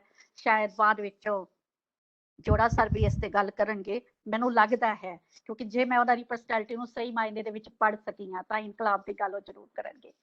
मैं दो वर्डिंग्स खास करके यूथ दे नाल गल करना चाहांगी, उन्हां दियां जिहड़ी 19 अक्टूबर 1929 दी है, पंजाब स्टूडेंट यूनियन दी है, और मैसेज है youth by a youth to the youth by a youth. Message the words सुनो। हम नौजवानों को ये नहीं कहते कि वे बम और पिस्तौल उठाएं, नौजवानों के इनकलाब का संदेश देने देश के कोने कोने तक पहुंचाना है। फैक्ट्री कारखानों के क्षेत्र में गंदी बस्तियां और गांवों की झोंपड़ियों में रहने वाले करोड़ों लोगों में इस इनकलाब को जगाना है जिससे आजादी आएगी। Think the words, see each word, एक एक वर्ड उठाएंगे तो एक एक आर्टिकल लिख दोगे, मुझे पक्का पता है जो यहाँ पे इंटेलिजेंसिया बैठा हुआ है। 2 सितंबर 1931 में वो लिखते हैं, 2 सितंबर 1931 में, मैं आतंकवादी नहीं हूं। ये बहुत जबरदस्त वर्डिंग है, इसको ध्यान से यूथ के लिए मैं रिसर्चर्स को ये कहना चाहूंगी, इन चीजों पे फोकस करें। मैं आतंकवादी नहीं हूं और ना ही मैंने आतंकवादी की भांति काम किया है। मैं तो एक ऐसा क्रांतिकारी हूं जिसके पास एक लंबा प्रोग्राम है। I have said लंबा प्रोग्राम. This लंबा program is having many things in it. This is actually inqilab. This is what he wanted. This is where he wanted a social change and political change combined, सामाजिक और राजनीतिक दोनों। और उससे संबंधित विचार है। मैं पूरी ताकत से बताना चाहता हूं, मैं आतंकवादी नहीं हूं, ना ही मैं कभी बना था। These are the words of शहीद भगत सिंह, जो हमें बहुत कुछ बता रहे हैं, बहुत कुछ। सिर्फ हमें पकड़ना है, उनको समझना है, और अगर हम नहीं समझेंगे तो हम उनके इनकलाब के लिए जितने मर्जी लेक्चर रखें, जितने मर्जी हम बातें करें, लेकिन हम उस अस्मिता को नहीं बना पाएंगे जिस अस्मिता के लिए उस यंग लैड ने अपनी शहादत दी है। अब मैं आती हूँ कि उनके इनकलाब का बेस कहाँ कहाँ से तैयार हुआ। ये तो इनकलाब हो गया। इनकलाब का बेस ये बहुत ही हैरानी वाली बात है कि एक बच्चा 1907 से लेकर के, बर्थ से लेकर के 1931 तक सिर्फ और सिर्फ एक ऐसी सोच बनाए हुए है कि देशभक्ति के लिए, देश के लिए क्या किया जाए। और वो इस जद्दोजहद के लिए ये नहीं चाहता कि मैं कुछ ना कुछ ऐसा कर दूं कि जो एक आवाज बन जाए, नहीं। वो कहता है कि मैं ऐसी रीडिंग्स करूं, ऐसा कुछ करूं जिससे मेरे पास हर सवाल का जवाब हो। वेरी इंटरेस्टिंग, हर सवाल का जवाब हो। और MM जुनेजा हुए हैं हिसार से, एक हिस्टोरियन है, बाई चांस वो अबोहर के हैं, और बाई चांस उन्होंने भी स्वामी केशवानंद जी की बुक पे काम किया और मैंने उनकी बुक को ट्रांसलेट किया। और बाई चांस है वो भगत सिंह पे काम करते हैं, उन्होंने भी लिखा। और बाई चांस है कि मुझे मेरे हाथों में उनका लेख लिखा पड़ा टाइम्स ऑफ इंडिया में, जिसमें वो लिखते हैं कि भगत सिंह ने स्कूल टाइम में 1913 से लेकर के 1921 तक में, मैं इसकी उसमें नहीं जाऊंगी क्या सही है क्या गलत है, लेकिन मैं आंकड़ों की बात करूंगी। 13 से 21 तक 50 किताबें स्कूल में पढ़ी, और कॉलेज में 1921 से लेकर के जितनी देर भी वो आगे वॉन्डर रहे हैं 200 किताबें पढ़ी, और 716 दिनों की जेल में 300 किताबें पढ़ी। हैरानी होगी ना, 300 जमा 200 500, 500 जमा 50, 550 किताबें पढ़ने वाला बंदा जिसके जिंदगी जो है वो 23 साल की है, तो आप सोच सकते हो उसकी गहराई कितनी होगी। और इस गहराई को मैं और भी आगे लेकर के जाती हूँ। जब मैं नाम बोलूंगी, कौन सी किताबें पढ़ी और कैसी किताबें पढ़ी। पहली जो मेरे दिमाग में भगत सिंह की पर्सनैलिटी को जब मैं देखती हूँ, तो वो जब भी कोई नॉवल पढ़ते हैं उसके साथ हंसते हैं और उसके साथ रोते भी हैं। क्यों? रोना और हंसना दो अंग है किसके? ह्यूमन बीइंग के, ह्यूमनिज्म के। He was a great humanist. वो किताबें पढ़ते हैं, किताबों के साथ, क्योंकि शिव वर्मा उनके साथी रहे हैं कानपुर में, और शिव वर्मा ये डिटेल्स देते हैं कि भगत सिंह जब किताब पढ़ते हैं, जब वो कोई लेख पढ़ लेते हैं तो ऊंची ऊंची हंसते हैं, और कहीं पे वहीं पे वो बंदा बहुत ऊंचे ऊंचे रोते भी दिखाई देता है, बिकॉज उनके हाथों में किताबें कौन सी है, ये तो देखो ना। उनके हाथों में किताबें हैं विक्टर ह्यूगो की, ऑस्कर वाइल्ड की, चार्ल्स डिकिंस की, वर्ड्सवर्थ की, बर्ट्रांड रसल की। आप सोच के देखो, ये किताबें, एक किताब भी बंदा एक जिंदगी में पढ़ लेना, अपने आप को धन्य करता है कि मैंने ये किताब पढ़ी है जी, बूस्ट करता है। मेरे स्टेजेस पे कई सो कॉल्ड थिंकर्स को सुनना है, वो कहते हैं कि मैं उनकी फलाने दी बायोग्राफी पढ़ी है। He is not boosting, he is reading, continuously reading. For what?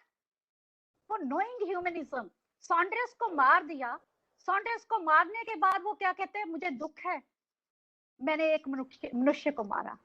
रोते हैं, उदास हैं, वहां पे बड़ा ब्रेव काम करके आए हैं, लेकिन मनुष्य को, मानव को, लेकिन ये हमें करना था क्योंकि इसके अलावा हमारे पास कोई चारा नहीं था। सी द हाइट ऑफ इनकलाब।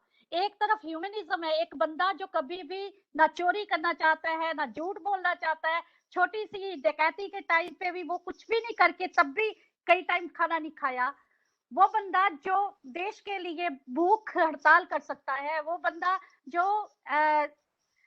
कुछ भी कर सकता है देश के लिए, लेकिन सॉन्ड्रेस को मार करके दुखी होता है। क्यों? क्योंकि वो पहले एक मनुष्य है। मेरा पहला थीसिस इस बात की गवाही के लिए, थिंक द इनकलाब of Bhagat Singh. Think, don't say कि एक पिस्टल हाथ में पकड़ ली हम इनकलाबी हैं जी। No, think what he is saying. मानववाद, किसी मनुष्य की जान लेना हमारा कतई कर्तव्य नहीं है। हम क्या हैं? हम इनकलाबी हैं जो सिस्टम को बदलना चाहते हैं। सेकंड, अनार्किस्ट, अराजकतावादी लेबल लगा, कई इतिहासकारों ने लगाया भी कि भगत सिंह अराजकतावादी विचारधारा में पड़े। भाई पढ़े नहीं, पढ़ रहे थे, किताबें पढ़ रहे थे। कौन सी किताबें? अनार्किज्म भी। अनार्किज्म से उन्होंने जो स्पेशल, आपने मैंने आपको बोला था कि कुछ चीजें बाद में हम बात करेंगे, तो वो वक्त आ गया इनकलाब की वो बात करने का, जिसमें वो अनार्किस्ट वेला है। वेला की वर्डिंग है कि हम धमाका करते हैं बहरों को सुनाने के लिए।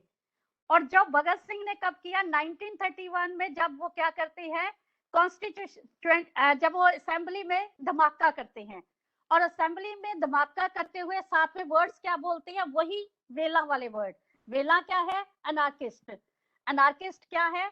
कि जो अराजकतावादी, अराजकतावादी क्या है? जिसको किसी के राज्य में विश्वास ना हो, किसी पॉलिटिकल फिलॉसफी में विश्वास ना हो। और ये फैक्ट भी है, क्योंकि जिस समय के वो पैदाइश है, भारत के हालात देख लीजिए तो अराजकतावाद के हालात नजर आ रहे हैं, क्योंकि विश्वास उठता जा रहा है अंग्रेजी सरकार से, और देसी राजाओं की हालात हमें पता है कि आपस में खूब लड़ाई चल रही है। थोड़ा सा टाइम और ले लूंगी जी अपनी बात को कहने के लिए। नीना जी, इफ यू आर से मॉडरेटर से भी बात कर लेती हो अगर मुझे। Most welcome ma'am, most madam. Welcome. अच्छा लग रहा है। हाँ जी, टाइप लो खुला मैडम। थोड़ा सा अपना वॉल्यूम एडजस्ट कर लीजिए, बीच में कुछ लिख रहे हैं, पर मुझे तो बहुत अच्छे से सुनाई दे रहा है। Kindly carry on. बस ठीक है, थैंक यू सो मच, क्योंकि मुझे ये था कि कहीं टाइम की शॉर्टेज के लिए मुझे बीच में छोड़ना ना पड़े। तो दूसरा, फ्रेंच जो हम लोग वेलेंट की बात करते हैं, अगस्टे वेलेंट। वेला एक्चुअली वेलिएंट है लिखने में, बोलने में वेला है। वेला को वो प्रैक्टिकली रूप देते हैं। थियरी में पढ़ा और प्रैक्टिकल कहाँ पे किया, बॉम्ब, धमाका। और वही शब्द हूबहू हम बहरों को, ये धमाके हम बहरों को सुनाने के लिए कर रहे हैं। तीसरा उनका जो एंगल है, पहला ह्यूमनिस्ट, दूसरा अनार्किस्ट, तीसरा उनका इनकलाब के एंगल में मुझे सोशलिज्म का बहुत ज्यादा इफेक्ट नजर आता है, जिसमें मार्क्स, एंगल्स को पढ़ते हैं, बुकानिन को पढ़ते हैं, गोर्की को पढ़ते हैं, दोस्तोयेवस्की, लियो टॉल्स्टॉय, ये सारे राइटर्स हैं। इनकी किताबें भगत सिंह ने पूरी की पूरी पढ़ी। और एंड में भी आपको पता है कि वो लेनिन की बुक पढ़ रहे थे और उन्होंने ये बात भी कहा है कि एक क्रांतिकारी दूसरे क्रांतिकारी से मिल रहा है, मुझे थोड़ा सा समय दो। अब इतना जबरदस्त इन्फ्लुएंस इस टाइम हमें नजर आता है लेनिन या समाजवाद का, कि वो सोशल चेंज की बात करते हैं, वो इक्वालिटी की बात करते हैं। ये नहीं है कि वो उसी इन्फ्लुएंस में आकर के कर रहे हैं, इससे पहले भी जब उन्होंने अपना पॉलिटिकल ये जो नेशनलिस्ट करियर शुरू किया है, उस करियर में भी वो विद्रोही है। नौजवान भारत सभा को देख लीजिए, HRA को देख लीजिए, HSRA को देख लीजिए, बाद में HSRA डाला है। समाजवाद पहले नहीं है, नौजवान भारत सभा में हमें समाजवाद वर्ड नहीं नजर आता, HR में भी हमें समाजवाद वर्ड नजर नहीं आता, लेकिन HSRA में हमें समाजवाद शब्द नजर आता है। तो क्या उससे पहले वो समाजवादी नहीं थे? ये बड़ा जबरदस्त सवाल है कि क्या जब नौजवान भारत सभा, उसमें भी वो इक्वालिटी की बात करते हैं, उसमें भी वो सिस्टम में खराबियों की बात करते हैं, HRA में भी वो सिस्टम में चेंज लाने की बात करते हैं, लेकिन HS जब कर दिया गया समाजवाद, उन्होंने डिक्लेयर कर दिया कि अब हमारा वीरा समाजवाद भी रहेगा। और वो समाजवाद कहाँ से आया? वो आया गोर्की से, लेनिन से, इवन दोस्तोयेवस्की से। इवन मैं अभी फ्रेंच फिलोसोफर्स की बात नहीं कर रही, लेकिन इन सब की किताबें भगत सिंह जी ने पढ़ी हैं। तो आप अंदाजा लगाइए उनकी नॉलेज का, उनकी सोच का। अब आइए कि उन्होंने 2 किताबें ट्रांसलेट करी। कौन कौन सी 2 किताबें ट्रांसलेट करी हैं?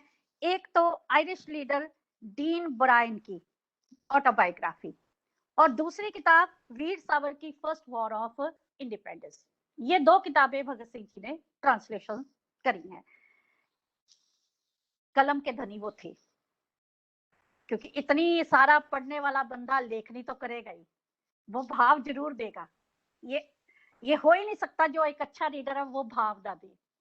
तो उन्होंने जगह जगह पे अपने भाव छोड़े हैं, और वो कहाँ पे हमें नजर आते हैं?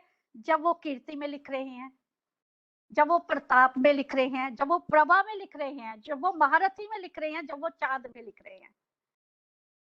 ये सारे क्या है? पेपर्स है। कोई कानपुर का है, कोई दिल्ली का है, कोई इलाहाबाद का है, कोई अमृतसर का है, कोई लाहौर का है। वहां से ये छपते थे, और उनमें लेख किनके मिलते हैं? हमें भगत सिंह जी के लेख मिलते हैं। और पेन नेम क्या है? पेन नेम है बलवंत, रंजीत, विद्रोही, BS संधू। इन नामों से जब भी कोई आर्टिकल मिले, समझो किसका है? भगत सिंह जी का है। और उसमें वो बात किसकी करते हैं? इनकलाब की बात करते हैं, चेंज की बाट करते हैं, सिस्टम को बदलने की बात करते हैं। वो सिस्टम जो लोगों को पसंद नहीं है, वो सिस्टम जो असमानता पर टिका हुआ है, समानता जिसमें नहीं है, मिसिंग है। सोशल चेंज की बात करते हैं, उसमें वो हर उस बात को लिखते हैं जो उनको दुख देती है। करियर कहाँ से शुरू करता है लेखनी का? 1923 से। पहली राइटिंग 1923, 14 साल की उम्र में बहुत बढ़िया ऐसे लिखा था, जिसके लिए उनको 50 रुपए इनाम मिला था।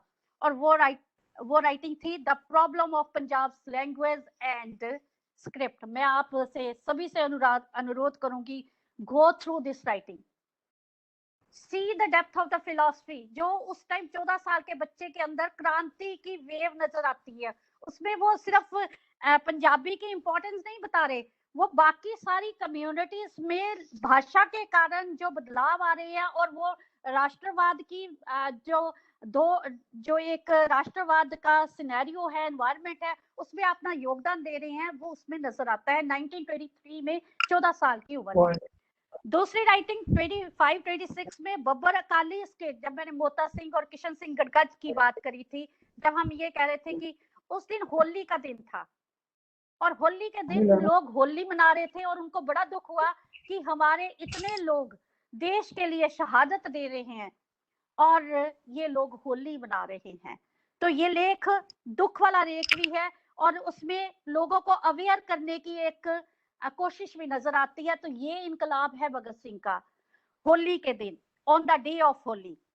फिर 18 दिसंबर 1928 को शहीदां दियां यादां। So there are a lot of things.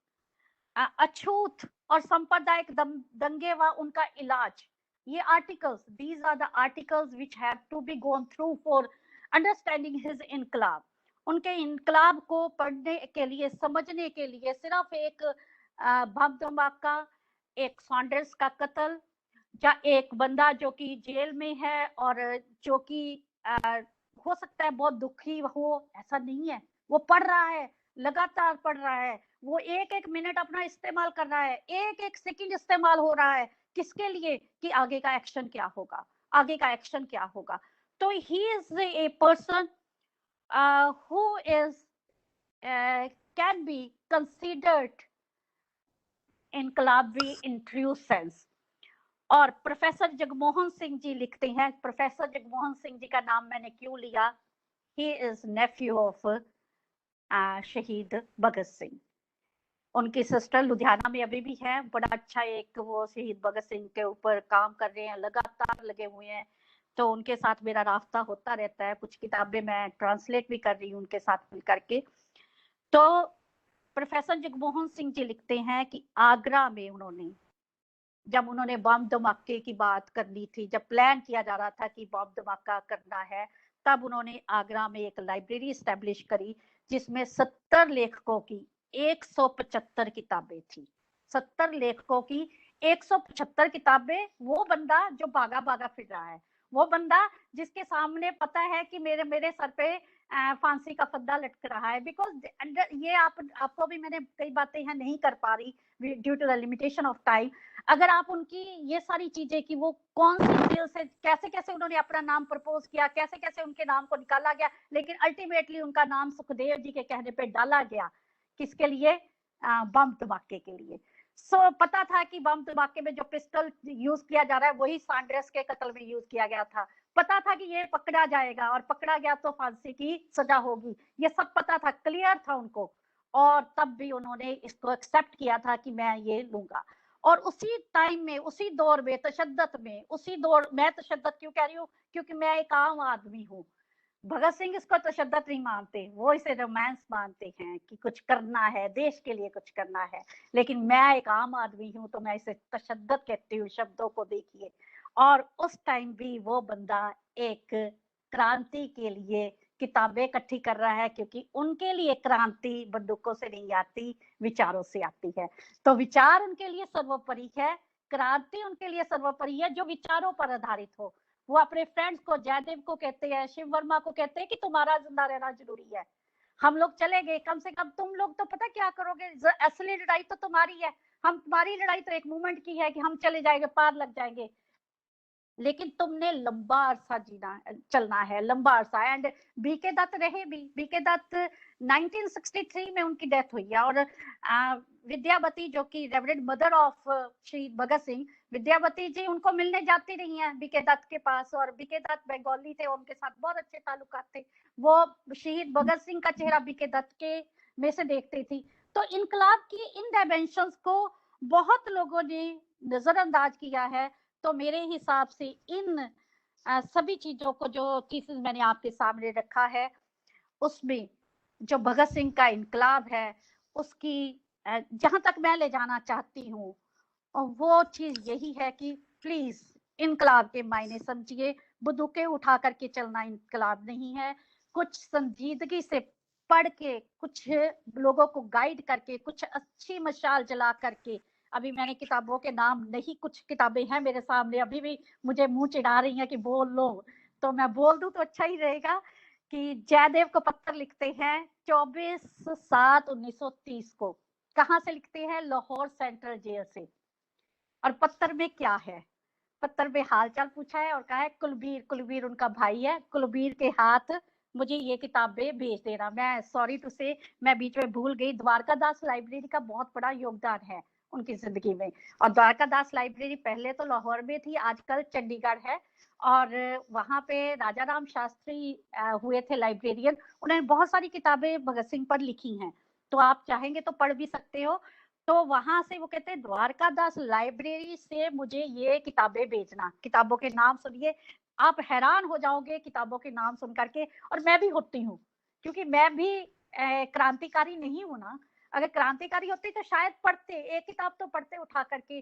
और आज आप लोग जो यूथ है उनके हाथों में बहुत बड़ा, मुझे लगता है कि आपके लिए एक बहुत बड़ा चैलेंज है अगले की सरकारों को देखने का। I am not going to be a political person right now, पर मैं आप लोगों को आगाह कर रही हूँ, आपको पढ़ना पड़ेगा, आपको समझना पड़ेगा। किताबों के नाम सुन लीजिए। कैरी लैंसक्रैट, militarism. B Russell, why men fight. Prince Kropotkin, left wing communism. Marx, field factories and workshops. Civil war in France. Upton Sinclair, long revolution in Russian sky. Buchanan, historical materialism. ये किताबें उन्होंने 1930 में मंगवाई हैं, जेल में बैठे हुए। किसके हाथ से? जयदेव के हाथ से। पत्र लिखा है जयदेव को और कहा है कि ये किताबें मुझे ला करके दो। कीर्ति, प्रताप, अर्जुन, जो जितने भी ये हमारे आर्टिकल इनमें मिलते हैं, उनमें पत्रकारिता के लिए एक बड़ा जबरदस्त मैसेज है। जितने भी बच्चे पत्रकार बनना चाहते हैं, मेरी अपील है पत्रकारों के लिए मैसेज जरूर पढ़े, ताकि पत्रकारिता के असली मायने आप तक पहुंचे।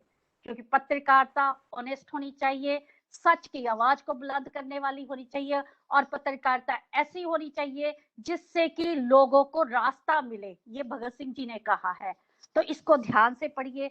सो आई will keep on speaking if not stopped by the sweet moderators and chief guest of the day निर्मल जोड़ा जी। वो कहेंगे नहीं कि मैं, मेरे लिए टाइम, अब मुझे आगे जाना है तो मैं तब तक बोलती जाऊंगी। समय की संजीदगी को समझते हुए मैं अपने आप को यहाँ पे विराम देना चाहूंगी। मैसेज टू द यूथ, उसके साथ 2 लाइनें बोलूंगी, उसके बाद मैं अपनी वाणी को विराम दूंगी। भगत सिंह के शब्द हैं, भारत दे नौजवानों अपने भ्रम नूं छड्डो। भारत दे नौजवानों अपने भ्रम नूं छड्डो, निडर हो के हकीकत दा सामना करो। अज भी लोड़ है, समझ जाओ। भारत दे नौजवानों अपने भ्रम नूं छड्डो, निडर हो के हकीकत दा सामना करो ਅਤੇ ਸੰਘਰਸ਼ਾਂ ਤੇ ਕਠਿਨਾਈਆਂ ਅਤੇ ਬਲੀਦਾਨਾਂ ਤੋਂ ਨਾ ਕਤਰਾਓ। ਸੰਘਰਸ਼ਾਂ, ਕਠਿਨਾਈਆਂ ਅਤੇ ਬਲੀਦਾਨਾਂ ਤੋਂ ਨਾ ਘਬਰਾਓ। ਨੌਜਵਾਨ ਦੋਸਤੋ, ਇੰਨੀ ਵੱਡੀ ਲੜਾਈ ਵਿੱਚ खुद ਨੂੰ ਇਕੱਲਾ ਦੇਖ ਕੇ ਨਿਰਾਸ਼ ਨਾ ਹੋਵੋ। ਨੌਜਵਾਨ ਦੋਸਤੋ, ਇੰਨੀ ਵੱਡੀ ਲੜਾਈ ਨੂੰ ਵਿੱਚ खुद ਨੂੰ ਇਕੱਲਾ ਵੇਖ ਕੇ ਨਿਰਾਸ਼ ਨਾ ਹੋਵੋ। ਆਪਣੀ ਤਾਕਤ ਨੂੰ ਪਛਾਣੋ। ਮੇਰੇ ਯੂਥ ਸਾਥੀਓ, ਆਪਣੀ ਤਾਕਤ ਨੂੰ ਪਛਾਣੋ, ਆਪਣੇ ਉੱਤੇ ਭਰੋਸਾ ਰੱਖੋ। ਸਫਲਤਾ ਤੁਹਾਡੀ ਹੋਵੇਗੀ, ਸਫਲਤਾ ਤੁਹਾਡੀ ਹੋਵੇਗੀ। Thank you to all the listeners, participants of the webinar. Special thanks to Dr. Nirmal Joda ji, जिन्हों ने मैंने बोलने का मौका दिया। Special नहीं, thanks मैनू to तो बहुत वधिया, मैं भंडार मतलब भरिया अपने आप दा ਤੁਹਾਨੂੰ ਸੁਣ ਕੇ ਸਾਰਾ ਜੀ, ਕੱਲਾ ਕੱਲਾ ਸ਼ਬਦ ਤੁਹਾਡਾ ਸੁਣਿਆ। Thank you ji, thank you to Neena Seth पजनी, माय फ्रेंड, बहुत प्यारी फ्रेंड है मेरी जी। ਤੇ ਉਹਨਾਂ ਦਾ ਬਹੁਤ ਬਹੁਤ ਧੰਨਵਾਦ। ਅੱਜ ਜਿਹੜੇ ਮੋਡਰੇਟਰਸ ਨੇ ਮੈਨੂੰ ਰੂਬਰੂ ਕਰਾਇਆ, ਮੈਂ ਉਹਨਾਂ ਦੀ ਬਹੁਤ ਧੰਨਵਾਦੀ ਹਾਂ। ਆਲ ਥੈਂਕਸ। ਕਿਸੇ ਦਾ ਕੋਈ ਸਵਾਲ, ਕੋਈ ਮਨ ਦੇ ਵਿੱਚ ਉੱਠਦਾ ਹੋਵੇ, ਪਲੀਜ਼ ਮੇਰੇ ਥੀਸਿਸ ਦੇ ਵਿੱਚੋਂ ਮੈਨੂੰ ਦੇ ਸਕਦੇ ਹੋ। ਮੈਂ ਹੁਣ ਨਾ ਜਵਾਬ ਦਿੱਤਾ ਤਾਂ ਮੈਂ ਬਾਅਦ ਚੋਂ ਵੀ ਜਵਾਬ ਦੇ ਸਕਦੀ ਹੈ। ਹੋ ਸਕਦਾ ਕਿ ਮੈਂ ਐਟ ਪ੍ਰੈਜ਼ੈਂਟ ਨਾ ਦੇ ਸਕਾਂ, ਕਿਉਂਕਿ ਮੇਰੀ ਡੈਪਥ ਜਿੰਨੀ ਹੈ ਉਹ ਮੈਂ ਉਹਦੇ ਹਿਸਾਬ ਨਾਲ ਮੈਂ ਜ਼ਰੂਰ ਦੇਣ ਦੀ ਕੋਸ਼ਿਸ਼ ਕਰਾਂਗੀ। Thank you to all of you. Thank you. Over to the moderators please.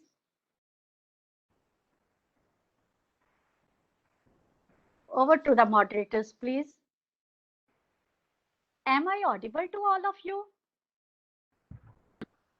Yes, ma'am, you yes. are very much audible. Dr. Tejinder, आपको आवाज आ रही है? Dr. Mandeep ji, Tejinder? Mandeep ji. Hello doctor Mandeep. हाँ जी सर, आ रही है आवाज, आ रही है सर, हाँ हाँ हाँ।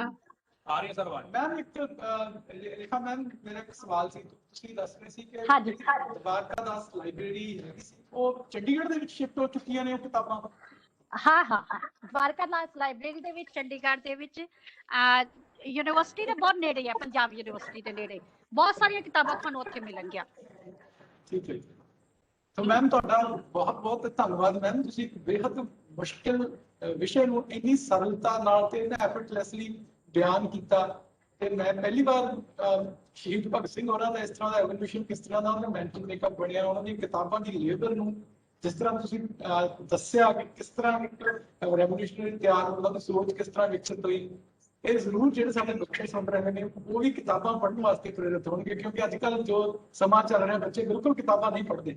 ਸੋ ਬਹੁਤ ਬਹੁਤ ਮੈਮ ਮਿਹਰਬਾਨੀ ਤੁਹਾਡੀ, ਇਸ ਸਾਰੀ ਦੀ ਤੁਸੀਂ ਇੰਨਾ ਫੁਰਸਤ ਸਾਡੇ ਵਾਸਤੇ ਰੱਖੀ, ਤੇ ਆਪਣੇ ਤੁਹਾਡੀ ਜੋ ਸਕਾਲਰਸ਼ਿਪ ਆ ਉਹਨੂੰ ਵੀ ਅਸੀਂ ਬੜਾ ਸਲਾਮ ਕਰਦੇ ਹਾਂ, ਕਿਉਂਕਿ ਇਹ ਜੋ ਤੁਸੀਂ ਇਹ ਸਾਰੀ ਗੱਲਾਂ ਕਰਦੇ ਹੋ ਤੁਸੀਂ ਬਹੁਤ ਲੇਬਰ ਕੀਤੀ ਹੋਈ ਹੈ, ਕਿਉਂਕਿ ਜੋ ਕੰਮ ਬੰਦਾ ਸਹਿਜ ਨਾਲ ਕਰ ਰਿਹਾ ਉਹ ਉਹਦੇ ਪਿੱਛੇ ਬਹੁਤ ਲੇਬਰ ਹੁੰਦੀ ਹੈ।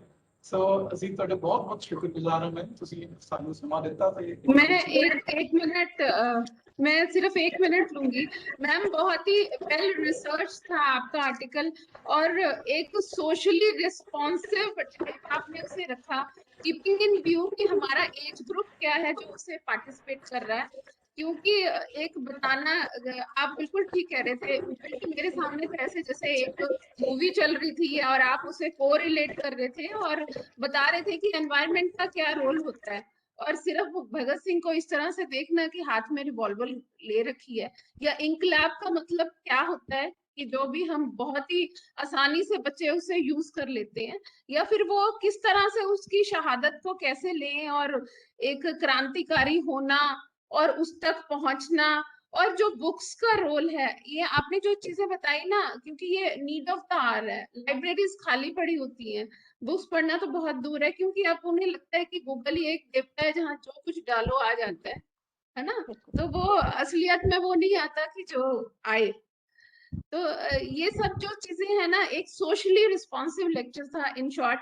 अगर मैं तारीफ करना चाहूँ तो मुझे लग रहा है 15 मिनट भी कम रहेंगे, पर जोड़ा सर वेट कर रहे हैं। सो ओवर टू जोड़ा सर प्लीज।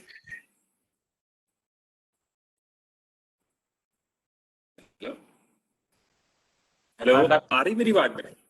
हाँ जी मनदीप तो जी। मैं गुजारिश करदा सर आ रही है जी, आ रही। ਕਿ ਉਹ ਵੀ ਆਪਣੇ ਵਿਚਾਰ ਰੱਖਣ। ਡਾਕਟਰ ਨਿਰਮਲ ਜੋੜਾ ਜੀ। थैंक यू मनदीप जी। सो मेरे बहुत ही सत्कारयोग प्रिंसीपल डॉक्टर नीना सेठ भजनी जी, और अज दे मुख्य रिसोर्स परसन रेखा सूद हांडा जी, इस वैबीनार ਦੇ ਨਾਲ ਜੁੜੇ ਹੋਏ ਅਧਿਆਪਕ ਤੇ ਪਿਆਰੇ ਵਿਦਿਆਰਥੀਓ, ਮੈਨੂੰ ਤਾਂ ਅੱਜ ਨਿੱਜੀ ਤੌਰ ਤੇ ਇਸ ਗੱਲ ਦੀ ਖੁਸ਼ੀ ਹੈ ਕਿ ਮੈਂ ਮੈਡਮ ਰੇਖਾ ਸੂਦ ਹਾਂਡਾ ਹੋਰਾਂ ਕੋਲੋਂ ਬਹੁਤ ਹੀ ਮਤਲਬ ਸਹਿਜਤਾ ਦੇ ਨਾਲ ਉਹਨਾਂ ਨੇ ਸ਼ਹੀਦ ਆਜ਼ਮ ਸਰਦਾਰ ਭਗਤ ਸਿੰਘ ਹੋਰਾਂ ਦੀ ਪੂਰੀ ਪਰਸਨੈਲਿਟੀ ਨੂੰ, ਮਤਲਬ ਉਸ ਪੱਖ ਤੋਂ ਜਦੋਂ ਉਹ ਇੱਕ ਪਰਿਵਾਰਕ ਰੂਪ ਦੇ ਵਿੱਚ ਵੀ ਉਹਨਾਂ ਦੇ ਪੜਦਾਦਾ ਜੀ ਸਰਦਾਰ ਫਤਿਹ ਸਿੰਘ ਹੋਰਾਂ ਤੋਂ ਲੈ ਕੇ, ਫਿਰ ਦੂਸਰਾ ਉਹਨਾਂ ਦਾ ਜਿਹੜਾ ਸਾਡਾ ਨੈਸ਼ਨਲ ਉਸ ਸੀਨ ਸੀਗਾ, ਫਿਰ ਇੰਟਰਨੈਸ਼ਨਲ ਸੀਨ ਕੀ ਸੀਗਾ, ਮਤਲਬ ਜਿੰਨੀ ਸਹਿਜਤਾ ਦੇ ਨਾਲ ਤੁਸੀਂ ਮੈਡਮ ਸਮਝਾਇਆ, ਮੈਨੂੰ ਲੱਗਦਾ ਕਿ ਸਾਡਾ ਜਿਹੜਾ ਯੂਥ ਇਹਨੂੰ ਸੁਣ ਰਿਹਾ ਹੈ ਜਾਂ ਇਹਦੀ ਰਿਕਾਰਡਿੰਗ ਸੁਣੇਗਾ ਤਾਂ ਉਹਦੇ ਪੱਲੇ ਬਹੁਤ ਗੱਲਾਂ ਪੈਣਗੀਆਂ। ਭਗਤ ਸਿੰਘ ਹੋਰਾਂ ਬਾਰੇ ਬਹੁਤ ਸਾਰੇ ਵਹਿਮ ਭਰਮ ਵੀ ਲੋਕਾਂ ਦੇ ਵਿੱਚ ਹੈਗੇ ਆ ਜਿਨ੍ਹਾਂ ਨੂੰ ਤੁਸੀਂ ਦੂਰ ਕੀਤਾ। ਸੋ ਅੱਜ ਇਹ ਖੁਸ਼ੀ ਵਾਲੀ ਗੱਲ ਹੈ ਕਿ ਅਸੀਂ ਗੋਬਿੰਦਗੜ੍ਹ ਪਬਲਿਕ ਕਾਲਜ ਵੱਲੋਂ, ਅਲੌਰ ਵੱਲੋਂ ਜਿਹੜਾ ਦੇਸ਼ ਦੀ ਇਸ 75ਵੀਂ ਵਰ੍ਹੇਗੰਢ ਨੂੰ, ਜਿਹੜੀ ਆਜ਼ਾਦੀ ਦੀ ਵਰ੍ਹੇਗੰਢ ਆ, ਉਹਨੂੰ ਇਹ ਸਮਰਪਿਤ ਸੈਮੀਨਾਰ ਕੀਤਾ, ਜਿਹਦੇ ਵਿੱਚ ਅਸੀਂ ਸਾਰੇ ਸ਼ਹੀਦਾਂ ਨੂੰ, ਜਦੋਂ ਤੁਸੀਂ ਗੱਲ ਕੀਤੀ ਗਦਰ ਮੂਵਮੈਂਟ ਦੀ ਕਿ 1857 ਦੇ ਵਿੱਚ ਜਦੋਂ ਸਰਦਾਰ ਫਤਿਹ ਸਿੰਘ ਹੋਰਾਂ ਨੂੰ ਕਿਹਾ ਮਜੀਠੀਆ ਸਾਹਿਬ ਨੇ ਕਿ ਆਪਾਂ ਇਸ ਤਰ੍ਹਾਂ ਕਰੀਏ, ਤਾਂ ਉਦੋਂ ਹੀ ਗਦਰ ਲਹਿਰ ਸ਼ੁਰੂ ਹੁੰਦੀ ਆ। ਤੇ ਸਾਡੀ ਜਿਹੜੀ ਆਜ਼ਾਦੀ ਦੀ ਲਹਿਰ ਹੈ ਉਹ 1857 ਤੋਂ ਲੈ ਕੇ 1947 ਤੱਕ ਦੇ ਉਹਦੇ ਜਿਹੜੇ ਉਹ 100 ਸਾਲ ਬਣਦੇ ਆ ਲਗਭਗ, ਜਿਹਦੇ ਵਿੱਚ ਬਹੁਤ ਸਾਰੇ ਨੌਜਵਾਨਾਂ ਨੇ ਕੁਰਬਾਨੀ ਦਿੱਤੀ ਆ। ਸ਼ਹੀਦ ਆਜ਼ਮ ਸਰਦਾਰ ਭਗਤ ਸਿੰਘ, ਕਿਉਂਕਿ ਉਹਨਾਂ ਦਾ ਵਿਜ਼ਨ ਬਹੁਤ ਵੱਖਰਾ ਸੀਗਾ, ਇਸ ਕਰਕੇ ਉਹਨਾਂ ਦੀ ਲੀਡਰਸ਼ਿਪ ਕੁਆਲਿਟੀ ਬਹੁਤ ਵੱਖਰੀ ਸੀ, ਔਰ ਬਹੁਤ ਮਤਲਬ ਕਿ ਪਾਏਦਾਰ ਉਹਨਾਂ ਦੀ ਲੀਡਰਸ਼ਿਪ ਕੁਆਲਿਟੀ ਸੀ, ਜਿਹਦਾ ਕਰਕੇ ਉਹ ਬਹੁਤ ਉੱਭਰ ਕੇ ਸਾਹਮਣੇ ਆਏ। ਲੇਕਿਨ ਜਦੋਂ ਅਸੀਂ ਉੱਥੋਂ ਗੱਲ ਕਰਦੇ ਹਾਂ ਕਿ ਸਰਦਾਰ ਸੋਹਣ ਸਿੰਘ ਭਕਨਾ, ਲਾਲਾ ਲਾਜਪਤ ਰਾਏ ਜਾਂ ਕਰਤਾਰ ਸਿੰਘ ਸਰਾਭਾ, ਕਿਉਂਕਿ ਕਰਤਾਰ ਸਿੰਘ ਸਰਾਭਾ ਬੇਸਿਕਲੀ ਸਾਡੇ ਉਹ ਨੌਜਵਾਨ ਸ਼ਹੀਦ ਹੈ ਜਿਨ੍ਹਾਂ ਨੇ ਬਹੁਤ ਸਾਰਾ ਜਾਗ ਲਾਇਆ ਕੁਰਬਾਨੀਆਂ ਦਾ। ਇੱਥੋਂ ਤੱਕ ਕਿ ਸ਼ਹੀਦ ਆਜ਼ਮ ਸਰਦਾਰ ਭਗਤ ਸਿੰਘ ਕਰਤਾਰ ਸਿੰਘ ਸਰਾਭਾ ਦੀਆਂ ਲਿਖਤਾਂ ਤੋਂ ਜਾਂ ਉਹਨਾਂ ਦੇ ਜੀਵਨ ਤੋਂ ਬਹੁਤ ਪ੍ਰਭਾਵਿਤ ਰਹੇ ਆ। ਜਦੋਂ ਕਰਤਾਰ ਸਿੰਘ ਸਰਾਭਾ ਗਾਉਂਦੇ ਹੁੰਦੇ ਸੀ ਕਿ ਸੇਵਾ ਦੇਸ਼ ਦੀ ਜ਼ਿੰਦੜੀ ਏ ਬੜੀ ਔਖੀ, ਗੱਲਾਂ ਕਰਨੀਆਂ ਢੇਰ ਸਖੱਲੀਆਂ, ਜਿਨ੍ਹਾਂ ਦੇਸ਼ ਦੀ ਸੇਵਾ ਵਿੱਚ ਪੈਰ ਧਰਿਆ ਉਹਨਾਂ ਲੱਖ ਮੁਸੀਬਤਾਂ ਝੱਲੀਆਂ ਨੇ। ਇਹ ਲਾਈਨਾਂ ਸਰਦਾਰ ਭਗਤ ਸਿੰਘ ਸੁਭਾਵਿਕ ਹੀ ਗਾਉਂਦੇ ਹੁੰਦੇ ਸੀ ਆਪਣੇ ਡਰਾਮਿਆਂ ਦੇ ਵਿੱਚ। ਜਾਂ ਔਰ ਜਿਹੜਾ ਮੈਡਮ ਨੇ ਦੱਸਿਆ ਕਿ ਉਹਨਾਂ ਦਾ ਪੱਖ ਕਿਤਾਬਾਂ ਵਾਲਾ, ਇੱਕ ਉਹਨਾਂ ਦਾ ਪੱਖ ਇਹ ਵੀ ਸਰਦਾਰ ਭਗਤ ਸਿੰਘ ਹੋਰਾਂ ਦਾ ਕਿ ਉਹ ਬਹੁਤ ਅੱਛੇ ਆਰਟਿਸਟ ਸੀ ਔਰ ਉਹਨਾਂ ਦੇ ਵਿੱਚ ਨੌਜਵਾਨਾਂ ਵਾਲੇ ਉਹ ਸਾਰੇ ਜਿਹੜੀਆਂ ਮਤਲਬ ਗੁਣ ਕਹਿ ਲਓ ਜਾਂ ਸਾਰੀਆਂ ਉਹ ਆਦਤਾਂ ਸੀਗੀਆਂ ਜਿਹੜੀਆਂ ਸਾਡੇ ਅੱਜ ਕੱਲ੍ਹ ਦੇ ਕਾਲਜਾਂ ਦੇ ਮੁੰਡਿਆਂ ਦੇ ਵਿੱਚ ਵੀ ਹੈ। ਉਹਨਾਂ ਦੇ ਵਿੱਚ ਸ਼ਰਾਰਤੀ ਅੰਸਰ ਵੀ ਸੀ, ਉਹ ਸ਼ਰਾਰਤ ਨੂੰ ਲੈ ਕਰਦੇ ਸੀ, ਦੋਸਤਾਂ ਵਿੱਚ ਬੈਠੇ ਬਹੁਤ ਮਜ਼ਾਹੀਆ ਸੁਭਾਅ ਦੇ ਸੀ ਉਹ। ਉਹਨਾਂ ਦੇ ਸੁਭਾਅ ਤੋਂ ਤੁਸੀਂ ਉਹਨਾਂ ਦੀਆਂ ਕਦੇ ਲਿਖਤਾਂ ਜਦੋਂ ਮੈਡਮ ਹਾਂਡਾ ਕੋਲ ਤਾਂ ਲਾਜ਼ਮੀ ਹੋਣਗੀਆਂ ਕਿ ਉਹ ਕਿਵੇਂ ਮਤਲਬ ਸੁਭਾਵਿਕ ਤੌਰ ਤੇ ਹਾਸੇ ਖੇਡੇ ਦੇ ਵਿੱਚ ਗੱਲ ਟਾਲਦੇ ਸੀਗੇ। ਮਤਲਬ ਮੈਨੂੰ ਇੱਕ ਉਹਨਾਂ ਦੀ ਘਟਨਾ ਯਾਦ ਹੈ ਮੈਡਮ ਹਾਂਡਾ ਕਿ ਜਦੋਂ ਸ਼ਹੀਦ ਆਜ਼ਮ ਭਗਤ ਸਿੰਘ ਤੇ ਉਹਨਾਂ ਦਾ ਦੋਸਤ ਸੀ ਭਗਵਾਨ ਦਾਸ ਮੋਹਰ, ਉਹ ਰੋਟੀ ਲੈਣ ਵਾਸਤੇ ਗਏ ਬਾਜ਼ਾਰ, ਚੰਦਰ ਸ਼ੇਖਰ ਜੀ ਨੇ ਭੇਜਿਆ ਉਹਨਾਂ ਨੂੰ, ਤਾਂ ਉਹਨਾਂ ਦੀ ਜੇਬ 'ਚ ਰੋਟੀ ਵਾਸਤੇ ਪੈਸੇ ਸੀ ਤੇ ਸਿਨੇਮੇ ਦੇ ਵਿੱਚ ਇੱਕ ਫਿਲਮ ਲੱਗੀ ਸੀ ਅੰਕਲ ਟੌਮਸ ਕੈਬਨ, ਜਿਹੜੀ ਉਸ ਵੇਲੇ ਅਮਰੀਕਾ ਦੇ ਵਿੱਚ ਅਫਰੀਕੀ ਜਿਹੜੇ ਸੀਗੇ ਜੋ ਲੋਕ ਮਤਲਬ ਬਗਾਵਤੀ ਲੋਕ, ਉਹਨਾਂ ਬਾਰੇ ਫਿਲਮ ਬਣੀ ਸੀ। ਤੇ ਭਗਤ ਸਿੰਘ ਹੋਰਾਂ ਨੇ ਉਹ ਪੋਸਟਰ ਪੜ੍ਹਿਆ, ਫਿਲਮ ਦਾ ਦੇਖਿਆ ਤੇ ਉਹ ਕਹਿਣ ਲੱਗੇ ਭਗਵਾਨ ਦਾਸ ਨੂੰ ਕਿ ਮੈਂ ਤਾਂ ਇਹ ਫਿਲਮ ਦੇਖਣੀ ਆ। ਤੇ ਉਹ ਕਹਿਣ ਲੱਗੇ ਪੈਸੇ ਹੈ ਨਹੀਂ ਗੇ। ਉਹ ਕਹਿੰਦਾ ਪੈਸੇ ਕੋਈ ਨਹੀਂ, ਆਪਾਂ ਚੰਦਰ ਸ਼ੇਖਰ ਜੀ ਨੂੰ ਝੂਠ ਮਾਰ ਦਿਆਂਗੇ ਵੀ ਚੋਰੀ ਹੋ ਗਏ ਤੇ ਆਪਾਂ ਫਿਲਮ ਦੇਖਣੀ ਆ। ਮਤਲਬ ਇਹ ਔਨ ਦੀ ਰਿਕਾਰਡ ਹੈ। ਪ੍ਰਿੰਸੀਪਲ ਤਰਸੇਮ ਬਾਈਆ ਨੇ ਇਹ ਆਪਣੇ ਇੱਕ ਲੇਖ ਦੇ ਵਿੱਚ ਲਿਖਿਆ ਕਿ ਉਹ ਕਹਿਣ ਲੱਗੇ ਕੋਈ ਨਹੀਂ ਆਪਾਂ ਐਂ ਕਹਿ ਦਿਆਂਗੇ, ਤੇ ਉਹ ਮੱਲੋ ਮੱਲੀ ਪੈਸੇ ਫੜ ਕੇ ਉਹਨਾਂ ਨੇ ਮਤਲਬ ਬਲੈਕ ਦੇ ਵਿੱਚ ਟਿਕਟਾਂ ਲੈ ਕੇ ਉਹ ਫਿਲਮ ਦੇਖੀ। ਫਿਲਮ ਦੇਖ ਕੇ ਫਿਰ ਫਿਕਰ ਸੀ ਇਹਨਾਂ ਨੂੰ ਵੀ ਹੁਣ ਚੰਦਰ ਸ਼ੇਖਰ ਜੀ ਕੀ ਕਹਿਣਗੇ ਵੀ ਤੁਸੀਂ ਰੋਟੀ ਦੇ ਪੈਸੇ ਫਿਲਮ ਤੇ ਲਾਏ। ਤੇ ਆ ਕੇ ਉਹਨਾਂ ਨੂੰ ਕਹਿਣ ਲੱਗੇ ਕਿ ਇੱਕ ਫਿਲਮ ਲੱਗੀ ਆ ਬਹੁਤ ਵਧੀਆ। ਭਗਤ ਸਿੰਘ ਉਹਨਾਂ ਨੂੰ ਹੱਸਣ ਲੱਗੇ ਤੇ ਉਹਨਾਂ ਨੂੰ ਸਟੋਰੀ ਦੱਸੀ ਤੇ ਵੀ ਇਸ ਤਰ੍ਹਾਂ ਦੀ ਫਿਲਮ ਹੈ, ਤੁਸੀਂ ਦੇਖਣਾ ਚਾਹੋਗੇ? ਉਹ ਕਹਿੰਦੇ ਯਾਰ ਇਹ ਫਿਲਮ ਤਾਂ ਮੈਂ ਵੀ ਦੇਖਣਾ ਚਾਹੁੰਦਾ। ਤੇ ਉਹ ਕਹਿੰਦੇ ਵੀ ਜੇ ਤੁਹਾਡੀ ਰੋਟੀ ਦੇ ਪੈਸੇ ਉੱਥੇ ਲੱਗ ਜਾਣ ਤਾਂ ਵੀ ਦੇਖਣਾ ਚਾਹੁੰਦੇ ਆ? ਉਹ ਕਹਿੰਦਾ ਕੋਈ ਗੱਲ ਨਹੀਂ, ਰੋਟੀ ਦੇ ਪੈਸੇ ਚੰਦਰ ਸ਼ੇਖਰ ਜੀ ਕਹਿੰਦੇ ਤਾਂ ਮੈਂ ਦੇਖ ਲਾਂਗਾ। ਤੇ ਉਹ ਕਹਿੰਦੇ ਫਿਰ ਲੱਗ ਗਏ ਜੀ ਰੋਟੀ ਦੇ ਪੈਸੇ, ਅਸੀਂ ਫਿਲਮ ਦੇਖ ਲਈ, ਤੁਹਾਨੂੰ ਅਸੀਂ ਸਟੋਰੀ ਸੁਣਾ ਦਿੰਦੇ ਆ। ਮਤਲਬ ਇਸ ਤਰ੍ਹਾਂ ਦਾ ਸੁਭਾਅ ਭਗਤ ਸਿੰਘ ਹੋਰਾਂ ਦਾ ਸੀ ਜਿਹੜਾ ਸਾਡੇ ਸਾਹਮਣੇ ਆ। ਮਤਲਬ ਉਹ ਉਹਨਾਂ ਦੇ ਵਿੱਚ ਕਿਉਂਕਿ ਉਹ ਪਰਿਵਾਰਕ ਸੀ। ਇੱਕ ਜਿਹੜੀ ਮੈਡਮ ਨੇ ਗੱਲ ਬਹੁਤ ਖੂਬਸੂਰਤ ਮੈਨੂੰ ਲੱਗੀ ਕਿ ਭਗਤ ਸਿੰਘ ਦੀ ਤਸਵੀਰ ਕੋਈ ਵੀ ਚਿੱਤ ਲਓ ਅਸੀਂ, ਉਹ 23 ਸਾਲ ਤੋਂ ਉੱਪਰ ਟੱਪਦੀ ਹੋਈ ਨਹੀਂ। ਮਤਲਬ ਕਿਸ ਤਰ੍ਹਾਂ ਦੇ ਵੀ ਭਗਤ ਸਿੰਘ ਨੂੰ ਦੇਖ ਲਓ। ਮਤਲਬ ਮੈਨੂੰ ਕਦੇ ਕਦੇ ਯਾਦ ਆਉਂਦਾ ਜਾਂ ਮੈਂ ਕੋਰਿਲੇਟ ਕਰਦਾ ਕਿ ਮਾਵਾਂ ਜਾਂ ਬਜ਼ੁਰਗ ਔਰਤਾਂ ਜਦੋਂ ਬੱਚੇ ਦਾ ਸਿਰ ਪਲੋਸਣ, ਮੁੰਡੇ ਦਾ ਖਾਸ ਤੌਰ ਤੇ ਜਾਂ ਕੁੜੀ ਦਾ ਪੈਰੀਆਂ ਫਲਾਉਣ ਤੋਂ ਬਾਅਦ, ਤਾਂ ਉਹ ਕਹਿੰਦੀਆਂ ਜਿਉਂਦਾ ਰਹਿ ਸਦਾ ਜਵਾਨੀਆਂ ਮਾਣ। ਤਾਂ ਮੈਨੂੰ ਇੱਕਦਮ ਮੇਰੇ ਆਇਆ ਕਿ ਸਦਾ ਜਵਾਨੀਆਂ ਮਾਣਨ ਦਾ ਅਰਥ ਜਿਹੜਾ ਉਹ ਭਗਤ ਸਿੰਘ ਨੇ ਦਿੱਤਾ ਕਿ ਭਗਤ ਸਿੰਘ ਸਦਾ ਜਵਾਨੀਆਂ ਮਾਣਨ ਵਾਲਾ ਬੰਦਾ ਬਣ ਗਿਆ। ਭਗਤ ਸਿੰਘ ਵੀ, ਰਾਜਗੁਰੂ ਵੀ, ਸੁਖਦੇਵ ਵੀ, ਉਹਨਾਂ ਦੀ ਉਮਰ ਕਦੇ 23-24 ਸਾਲ ਤੋਂ ਟੱਪਣੀ ਹੋਈ ਨਹੀਂ। ਸਦਾ ਜਵਾਨੀਆਂ ਮੰਨਣੀਆਂ ਉਹਨਾਂ ਨੇ ਆਪਣੀ ਕੁਰਬਾਨੀ ਦੇ ਸਿਰ ਤੇ। ਸੋ ਇਹਦੇ ਵਿੱਚ ਜਿੰਨੇ ਵੀ ਸਾਡੇ ਇੱਕ ਇਸ ਪੀੜ੍ਹੀ ਦੀ ਸਭ ਤੋਂ ਵੱਡੀ ਜਿਹੜੀ ਖਾਸੀਅਤ ਸੀ ਮੈਂ ਮਹਿਸੂਸ ਕੀਤੀ ਹੈ ਕਿ ਇਹ ਜੋਸ਼ ਦੇ ਨਾਲ ਹੋਸ਼ ਦਾ ਕੋਰਿਲੇਟ ਬਹੁਤ ਕੀਤਾ। ਸ਼ਹੀਦ ਆਜ਼ਮ ਭਗਤ ਸਿੰਘ ਹੋਰਾਂ ਦੀ ਪੂਰੀ ਪੀੜ੍ਹੀ ਹੈ ਜਿਹੜੀ, ਉਹਦੇ ਚ ਰਾਜਗੁਰੂ ਵੀ ਆ, ਸੁਖਦੇਵ ਵੀ ਆ, ਉਹਦੇ ਚ ਉਸ ਤੋਂ ਪਹਿਲਾਂ ਕਰਤਾਰ ਸਿੰਘ ਸਰਾਭਾ ਵੀ ਆ। ਇਹਨਾਂ ਨੇ ਜਿਹੜੀ ਸੰਗਤ ਰੱਖੀ ਆਪਣੀ, ਜਿਵੇਂ ਕਰਤਾਰ ਸਿੰਘ ਸਰਾਭਾ ਹੋਰਾਂ ਦੀ ਸੰਗਤ ਬਾਬਾ ਸੋਹਣ ਸਿੰਘ ਭਕਨਾ ਹੋਰਾਂ ਨਾਲ ਰਹੀ, ਇਸੇ ਤਰ੍ਹਾਂ ਸ਼ਹੀਦ ਆਜ਼ਮ ਭਗਤ ਸਿੰਘ ਹੋਰਾਂ ਦੀ ਲਾਲਾ ਲਾਜਪਤ ਨਾਲ ਰਹੀ। ਕਿਉਂਕਿ ਜਿਹੜੇ ਉਮਰ ਦੇ ਵਿੱਚ ਵੱਡੇ ਬੰਦੇ ਸੀ ਉਹਨਾਂ ਤੋਂ ਇਹਨਾਂ ਨੇ ਹੋਸ਼ ਲਿਆ ਤੇ ਕਿਵੇਂ ਉਸ ਹੋਸ਼ ਨੂੰ ਆਪਣੀ ਜਵਾਨੀ ਦੇ ਵਿੱਚ ਰਲਾ ਕੇ ਮਤਲਬ ਇਹਨਾਂ ਨੇ ਕੁਰਬਾਨੀ ਦਿੱਤੀ। ਇਹ ਹਮੇਸ਼ਾ ਮਤਲਬ ਕਿ ਯਾਦ ਰੱਖਣ ਵਾਲੀ ਗੱਲ ਹੈ, ਖਾਸ ਤੌਰ ਤੇ ਸਾਡੀ ਨੌਜਵਾਨ ਪੀੜ੍ਹੀ ਦੇ ਕਿ ਤੁਸੀਂ ਆਪਣੇ ਬਜ਼ੁਰਗਾਂ ਤੋਂ ਬਿਨਾਂ, ਤੁਸੀਂ ਆਪਣੇ ਅਧਿਆਪਕਾਂ ਤੋਂ ਬਿਨਾਂ ਆਪਣੇ ਦਰਸ਼ਾਂ ਨੂੰ ਉਸ ਦੀ ਅੱਗੇ ਲੱਗਦੇ, ਉਹਨਾਂ ਦੀਆਂ ਗੱਲਾਂ ਤੋਂ ਸੁਣਨੀਆਂ ਪੈਣਗੀਆਂ, ਉਹਨਾਂ ਦੀ ਐਡਵਾਈਸ ਸੁਣਨੀ। ਅਸੀਂ ਲੰਮਾ ਸਮਾਂ ਭਗਤ ਸਿੰਘ ਹੋਰਾਂ ਨੂੰ, ਭਾਵੇਂ ਉਹਦੇ ਚ ਰਾਜਗੁਰੂ ਜੀ ਵੀ ਸ਼ਾਮਲ ਹੈ, ਰਾਜਗੁਰੂ ਇਹਨਾਂ ਤੋਂ ਸਭ ਤੋਂ ਛੋਟੀ ਉਮਰ ਦੇ ਸੀ। ਮਤਲਬ ਜੇ ਸੁਖਦੇਵ ਤੇ ਭਗਤ ਸਿੰਘ ਮੇਰਾ ਖਿਆਲ ਹੈ 1907 ਦਾ ਮੈਂ ਦੋਨਾਂ ਦਾ, ਲੇਕਿਨ ਜਿਹੜੇ ਰਾਜਗੁਰੂ ਸੀ ਉਹਨਾਂ ਦਾ 1908 ਦਾ, ਇੱਕ ਸਾਲ ਉਹ ਛੋਟੇ ਰਹੇ। ਤੇ ਰਾਜਗੁਰੂ ਦਾ ਜਿਹੜਾ ਸਭ ਤੋਂ ਵੱਡਾ ਸੁਪਨਾ ਸੀਗਾ ਕਿ ਉਹ ਦੇਸ਼ ਭਗਤ ਸੀ, ਕੁਰਬਾਨੀ ਤਾਂ ਕਰਨੀ ਚਾਹੁੰਦਾ ਸੀ, ਉਹਦੇ ਨਾਲ ਉਹਦਾ ਪੈਰਲਲ ਸੁਪਨਾ ਇੱਕ ਸੀਗਾ ਕਿ ਮੇਰੀ ਸੰਗਤ ਭਗਤ ਸਿੰਘ ਨਾਲ ਹੀ ਹੋਵੇ, ਮੈਂ ਉਹ ਕੰਮ ਕਰਾਂ ਜਿਹੜੇ ਭਗਤ ਸਿੰਘ ਕਰਦਾ। ਤੇ ਮਤਲਬ ਉਹਨਾਂ ਨੇ ਜਦੋਂ ਫਾਂਸੀ ਵੀ ਲੱਗੀ ਤਾਂ ਉਦੋਂ ਵੀ ਉਹਨਾਂ ਨੇ ਇਹ ਜ਼ਾਹਰ ਗੱਲ ਕੀਤੀ ਰਾਜਗੁਰੂ ਨੇ ਕਿ ਮਤਲਬ ਮੇਰੇ ਚ ਇਹ ਮੈਨੂੰ ਖੁਸ਼ੀ ਹੈ ਇਸ ਗੱਲ ਦੀ ਕਿ ਮੈਨੂੰ ਭਗਤ ਸਿੰਘ ਦੇ ਨਾਲ ਫਾਂਸੀ ਲੱਗ ਰਹੀ ਹੈ। ਮਤਲਬ ਇਸ ਗੱਲ ਦਾ ਹੀ ਚਾਅ ਸੀ ਉਹਨਾਂ ਨੂੰ ਬਹੁਤ ਜ਼ਿਆਦਾ। ਮਤਲਬ ਭਗਤ ਸਿੰਘ ਇਸ ਤਰ੍ਹਾਂ ਦੀ ਲੀਡਰਸ਼ਿਪ ਕੁਆਲਿਟੀ ਰੱਖਦੇ ਸੀ। ਇੱਥੋਂ ਤੱਕ ਕਿਤਾਬਾਂ ਵਾਲੀ ਗੱਲ ਹੈ। ਮੈਨੂੰ ਮੈਂ ਭਗਤ ਸਿੰਘ ਬਾਰੇ ਪੜ੍ਹਿਆ, ਮੈਨੂੰ ਲਿਸਟ ਵੀ ਪੜ੍ਹੀ ਕਿ ਬਹੁਤ ਸਾਰੀਆਂ ਕਿਤਾਬਾਂ ਉਹਨਾਂ ਨੇ ਪੜ੍ਹੀਆਂ। ਦੇਖੋ, ਵਿਦਿਆਰਥੀ ਜੀਵਨ ਦੇ ਵਿੱਚ 250 ਕਿਤਾਬ ਪੜ੍ਹ ਲੈਣੀ, 50 ਕਿਤਾਬਾਂ ਸਕੂਲ ਦੇ ਵਿੱਚ ਤੇ 200 ਕਿਤਾਬ ਉਹਨਾਂ ਨੇ ਕਾਲਜ ਵਿੱਚ ਪੜ੍ਹੀ ਆ। ਇਹ ਬਹੁਤ ਹੀ ਮਤਲਬ ਉਹਨਾਂ ਦੀ ਇੰਟੈਲੈਕਚੁਅਲਿਟੀ ਦਾ ਸਾਡੇ ਸਾਹਮਣੇ ਵੱਡਾ ਸਬੂਤ ਹੈ ਕਿ ਔਰ ਉਹ ਕਿਤਾਬਾਂ ਵੀ ਮੈਡਮ ਨੇ ਗਿਣਤੀ ਉਹਨਾਂ ਦੇ ਨਾਂ ਵੀ ਲਿਆ ਕਿ ਅੰਤਰਰਾਸ਼ਟਰੀ ਪੱਧਰ ਦੀਆਂ ਉਹ ਕਿਤਾਬਾਂ ਜਿਨ੍ਹਾਂ ਦੇ ਵਿੱਚੋਂ ਉਹਨੇ ਸਾਰਾ ਗਿਆਨ ਪ੍ਰਾਪਤ ਕੀਤਾ ਹੈਗਾ। ਵੱਡੇ ਵੱਡੇ ਲੋਕਾਂ ਦੀਆਂ ਪਰਸਨੈਲਿਟੀਜ਼ ਨੂੰ, ਬਾਇਓਗ੍ਰਾਫੀਜ਼ ਤਾਂ ਉਹਨਾਂ ਨੇ ਬਹੁਤ ਜ਼ਿਆਦਾ ਪੜ੍ਹੀਆਂ। 300 ਕਿਤਾਬ ਉਹਨਾਂ ਨੇ ਮਤਲਬ ਪੜ੍ਹੀ ਪੌਣੇ 200 ਸਾਲਾਂ ਦੇ, ਪੌਣੇ 2 ਸਾਲ ਦੇ ਵਿੱਚ, ਜਿਹੜਾ ਕਿਉਂਕਿ ਪੌਣੇ 2 ਸਾਲ 700 ਕੁਛ ਦਿਨ ਸੀਗੇ ਜਿਹੜੇ ਜੇਲ੍ਹ ਦੇ ਵਿੱਚ ਗੁਜ਼ਾਰੇ ਆ।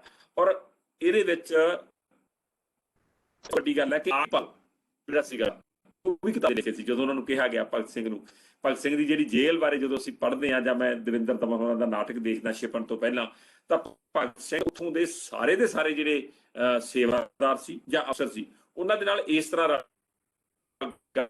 ਸੀ ਕਿ ਉਹਨਾਂ ਨਾਲ ਹੱਸ ਕੇ ਗੁਜ਼ਾਰਦੇ ਸੀਗੇ। ਆਖਰੀ ਦਿਨ ਵੀ ਜਦੋਂ ਉਹਨਾਂ ਨੂੰ ਕਿਹਾ ਗਿਆ 23 ਮਾਰਚ ਨੂੰ ਕਿ ਚਲੋ ਤੁਸੀਂ ਵਕਤ ਹੋ ਗਿਆ, ਤਾਂ ਉਦੋਂ ਤਾਂ ਰਹੇ ਸੀ ਲੈਨਨ ਦੀ ਜੀਵਨੀ। ਇਹ ਕਿੱਡੀ ਗੱਲ ਹੈ ਕਿ ਉਹਨਾਂ ਨੇ ਕਿਹਾ ਕਿ 2 ਮਿੰਟ ਰੁਕੋ, ਇੱਕ ਇਨਕਲਾਬੀ ਦੂਜੇ ਇਨਕਲਾਬੀ ਨੂੰ ਮਿਲ ਰਿਹਾ। ਇਹ ਭਗਤ ਸਿੰਘ ਦਾ ਡਾਇਲਾਗ ਸੀ ਆਖਰੀ ਕਿ ਮੈਂ ਕਿਤਾਬ ਪੜ੍ਹ ਰਿਹਾ, ਇੱਕ ਇਨਕਲਾਬੀ ਦੂਜੇ ਇਨਕਲਾਬੀ ਨੂੰ ਮਿਲ ਰਿਹਾ। ਤੇ ਫਿਰ ਉਹਨਾਂ ਨੇ ਉਹ ਵਰਕਾ ਮੋੜਿਆ। ਵਰਕਾ ਮੋੜ ਦਾ ਜਿਹੜਾ ਬੜਾ ਮਤਲਬ ਸੰਦੇਸ਼ ਹੈ ਨੂੰ, ਤੇ ਮੈਂ ਕਾਲਜ ਨੂੰ ਇਸ ਗੱਲ ਦੀ ਵਧਾਈ ਦਿੰਦਾ, ਉੱਥੇ ਨੌਜਵਾਨਾਂ ਨੂੰ ਇਹ ਕਹਿਣਾ ਕਿ ਭਗਤ ਸਿੰਘ ਦੀ ਉਸ ਕਿਤਾਬ ਦੇ ਜਿਹੜੇ ਮੋੜੇ ਹੋਏ ਵਰਕੇ ਨੂੰ ਸਿੱਧਾ ਕਰਕੇ ਅੱਗੇ ਤੁਰਨ, ਅੱਗੇ ਪੜ੍ਹਨ ਦਾ ਤਾਂ ਉਹ ਵਰਕਾ ਜਦੋਂ ਸਿੱਧਾ ਕਰਾਂਗੇ ਫਿਰ ਸਾਨੂੰ ਭਗਤ ਸਿੰਘ ਉਹਨਾਂ ਦੇ ਸੁਪਨੇ ਦਿਸਣਗੇ, ਰਾਜਗੁਰੂ ਦੇ ਸੁਪਨੇ ਦਿਸਣਗੇ, ਸੁਖਦੇਵ ਉਹਨਾਂ ਦੇ ਸੁਪਨੇ ਦਿਸਣਗੇ, ਕਰਤਾਰ ਸਿੰਘ ਸਰਾਭਾ ਦੇ ਸੁਪਨੇ ਦਿਸਣਗੇ, ਲਾਲਾ ਲਾਜਪਤ ਰਾਏ ਦੇ ਸੁਪਨੇ ਦਿਸਣਗੇ ਕਿ ਉਹ ਕੀ ਕਰਨਾ ਚਾਹੁੰਦੇ ਸੀ ਤੇ ਉਹਦੇ ਲਈ ਸਾਨੂੰ ਕੀ ਅੱਗੇ ਕਰਨਾ ਚਾਹੀਦਾ। ਇਹੀ ਮੇਰਾ ਸੰਦੇਸ਼ ਹੈ ਨੌਜਵਾਨ ਨੂੰ। ਮੈਂ ਇੱਕ ਵਾਰ ਫਿਰ ਮੈਡਮ ਡਾਕਟਰ ਨੀਨਾ ਸੇਠ ਭਜਨੀ ਜੀ ਦਾ, ਮੈਡਮ ਹਾਂਡਾ ਦਾ ਵਿਸ਼ੇਸ਼ ਤੌਰ ਤੇ, ਔਰ ਸਾਡੇ ਅੱਜ ਦੇ ਮੋਡਰੇਟਰ ਮਨਦੀਪ ਜੀ ਤੇ ਤੇਜਿੰਦਰ ਦਾ ਬਹੁਤ ਬਹੁਤ ਧੰਨਵਾਦੀ। ਬਹੁਤ ਬਹੁਤ ਮੁਬਾਰਕਾਂ ਤੁਹਾਨੂੰ ਇਹ ਸੈਮੀਨਾਰ ਆਯੋਜਿਤ ਕਰਨ ਲਈ, ਜਿਹੜਾ ਕਿ ਸਮੇਂ ਦੇ ਅਨੁਸਾਰ ਬਹੁਤ ਕੀਮਤ ਰੱਖਦਾ ਹੈ ਸਾਡੀ ਪੀੜ੍ਹੀ ਦੇ ਲਈ। ਬਹੁਤ ਬਹੁਤ ਸ਼ੁਕਰੀਆ। Thank you sir. ਬਹੁਤ ਬਹੁਤ ਸ਼ੁਕਰੀਆ ਸਰ, ਤੁਸੀਂ ਬੜਾ ਆਪਣਾ ਕੀਮਤੀ ਸਮਾਂ ਕੱਢ ਕੇ ਅੱਜ ਇਸ ਵੈਬੀਨਾਰ ਵਿੱਚ ਆਪਣੇ ਵਿਚਾਰ ਰੱਖੇ ਨੇ। ਬਹੁਤ ਬਹੁਤ ਸ਼ੁਕਰੀਆ।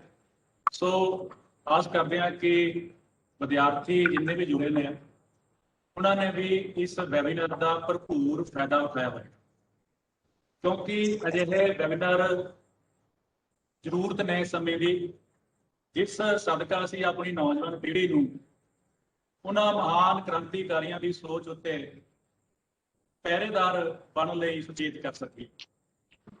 ਔਰ ਡਾਕਟਰ ਨਿਰਮਲ ਜੌੜਾ ਜੀ ਨੇ ਸੰਗਤ ਦਾ ਜ਼ਿਕਰ ਕੀਤਾ ਕਿ ਉਹ ਸੰਗਤ ਸੀ ਜਿਹੜੀ ਕਿਸੇ ਵੀ ਸ਼ਖਸੀਅਤ ਨੂੰ ਸਹੀ ਦਿਸ਼ਾ ਵੱਲ ਲੈ ਕੇ ਜਾ ਸਕੇ। ਸੋ ਮੈਡਮ ਰੇਖਾ ਸੂਦ ਹਾਂਡਾ ਨੇ ਬਗਾਵਤੀ ਸੁਰ ਕਿਵੇਂ ਪੈਦਾ ਹੋਏ, ਉਹ ਕਿਹੜਾ ਮਾਹੌਲ ਸੀ, ਔਰ ਭਗਤ ਸਿੰਘ ਨੂੰ ਉਸ ਮਾਹੌਲ ਨੇ ਕਿਵੇਂ ਬਣਾਇਆ, ਉਸ ਪ੍ਰਤੀ ਬਹੁਤ ਹੀ ਗਹਿਰਾਈ ਨਾਲ, ਬੜੀ ਵਿਦਵਤਾ ਨਾਲ ਆਪਣੇ ਵਿਚਾਰ ਰੱਖੇ ਨੇ। ਸੋ ਮੈਡਮ ਆਪ ਦਾ ਵੀ ਬਹੁਤ ਬਹੁਤ ਸ਼ੁਕਰੀਆ, ਧੰਨਵਾਦ। Thank you. ਸੋ ਆਖਰ ਵਿੱਚ ਮੈਂ ਪ੍ਰਿੰਸੀਪਲ ਡਾਕਟਰ ਨੀਨਾ ਸੇਠ ਭਜਨੀ ਨੂੰ ਗੁਜ਼ਾਰਿਸ਼ ਕਰਦਾ ਕਿ ਉਹ ਵੀ ਆਪਣੇ ਵਿਚਾਰ। Thank you, Rekha Sood madam and Jauda ji.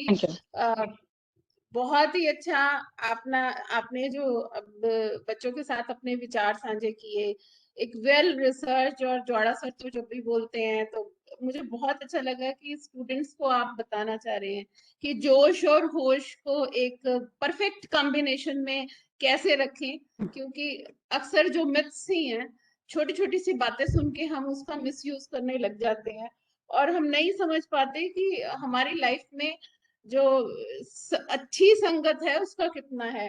किसी को फॉलो करना, किसी को इंस्पायर करना और किसी को के पीछे लग जाना, उसकी अच्छी आदतों को फॉलो करना, इसकी क्या इंपॉर्टेंस रहती है। फ्रीडम की इंपॉर्टेंस तो हमें समझने की जरूरत है। अगर हम सच में एक 12 नेशन चाहते हैं, the freedom from the past thought and the future expectation is the true freedom, and free to be, to exist, to experience the joy, God, innocence, consciousness is true freedom, and is entirely internally for the present moment. अब हम अभी हमें freedom चाहिए corona से, ताकि हम दोबारा से ऑफलाइन मिल सके। और बहुत ही अच्छा लगेगा Gowda sir and Rekha madam की जल्दी हम फ्री हो जाएं, इन सब कोरोना से फ्री हों और जल्दी हम मिलें और आके आप हमारे स्टूडेंट्स को इसी तरह मिलें और इंस्पायर करें। Thank you so much for sparing time out of your busy schedule. Thank you to you. Thank you, thanks a lot. Thank you ma'am, thank you ma'am. ਔਰ ਮੈਂ ਫਿਰ ਤੋਂ ਦੁਬਾਰਾ ਅੱਜ ਦੇ ਮੁੱਖ ਮਹਿਮਾਨ ਡਾਕਟਰ ਨਿਰਮਲ ਜੋੜਾ ਜੀ, ਵਿਸ਼ੇਸ਼ ਮਹਿਮਾਨ doctor Rekha Sood Handa principal, madam principal doctor Neena Singh Bhajni, ਅਧਿਆਪਕ ਸਹਿਬਾਨ, ਆਪ ਸਭ ਜੀ ਦਾ ਬਹੁਤ ਬਹੁਤ ਧੰਨਵਾਦ ਕਰਦਾ ਕਿ ਆਪ ਜੀ ਨੇ ਬਹੁਤ ਹੀ ਬਹੁਮੁੱਲੇ ਵਿਸ਼ੇ ਉੱਤੇ ਆਪਣੇ ਵਿਚਾਰ ਵੀ ਦਿੱਤੇ ਅਤੇ ਸਾਡੇ ਨੌਜਵਾਨ ਵਰਗ ਨੂੰ ਇੱਕ ਸੁਨੇਹਾ ਦਿੱਤਾ ਕਿ ਆਓ ਅਸੀਂ ਆਪਣੇ ਰਾਸ਼ਟਰ ਵਿਕਾਸ ਲਈ, ਦੇਸ਼ ਪਿਆਰ ਲਈ ਅੱਗੇ ਆਈਏ ਅਤੇ ਉਸ ਅੱਗੇ ਆਉਣ ਵਿੱਚ ਜਿਹੜੇ ਸਾਡੇ ਆਦਰਸ਼ ਪਾਤਰ ਨੇ, ਜਿਹੜੇ ਸਾਡੇ ਨਾਇਕ ਨੇ ਭਗਤ ਸਿੰਘ ਵਰਗੇ, ਉਹਨਾਂ ਦੀ ਸੋਚ ਉੱਤੇ ਪਹਿਰਾ ਦਈਏ। ਬਹੁਤ ਬਹੁਤ ਸ਼ੁਕਰੀਆ, ਬਹੁਤ ਬਹੁਤ ਸ਼ੁਕਰੀਆ, ਧੰਨਵਾਦ। Thank you to all of you, please. Thank you Mandeep ji. Allow us to sign off, please. Thank you. Thank you. Have a nice time. Thank you, sir. Thank you. Thank you, ਸ਼ੁਕਰੀਆ ਜੀ।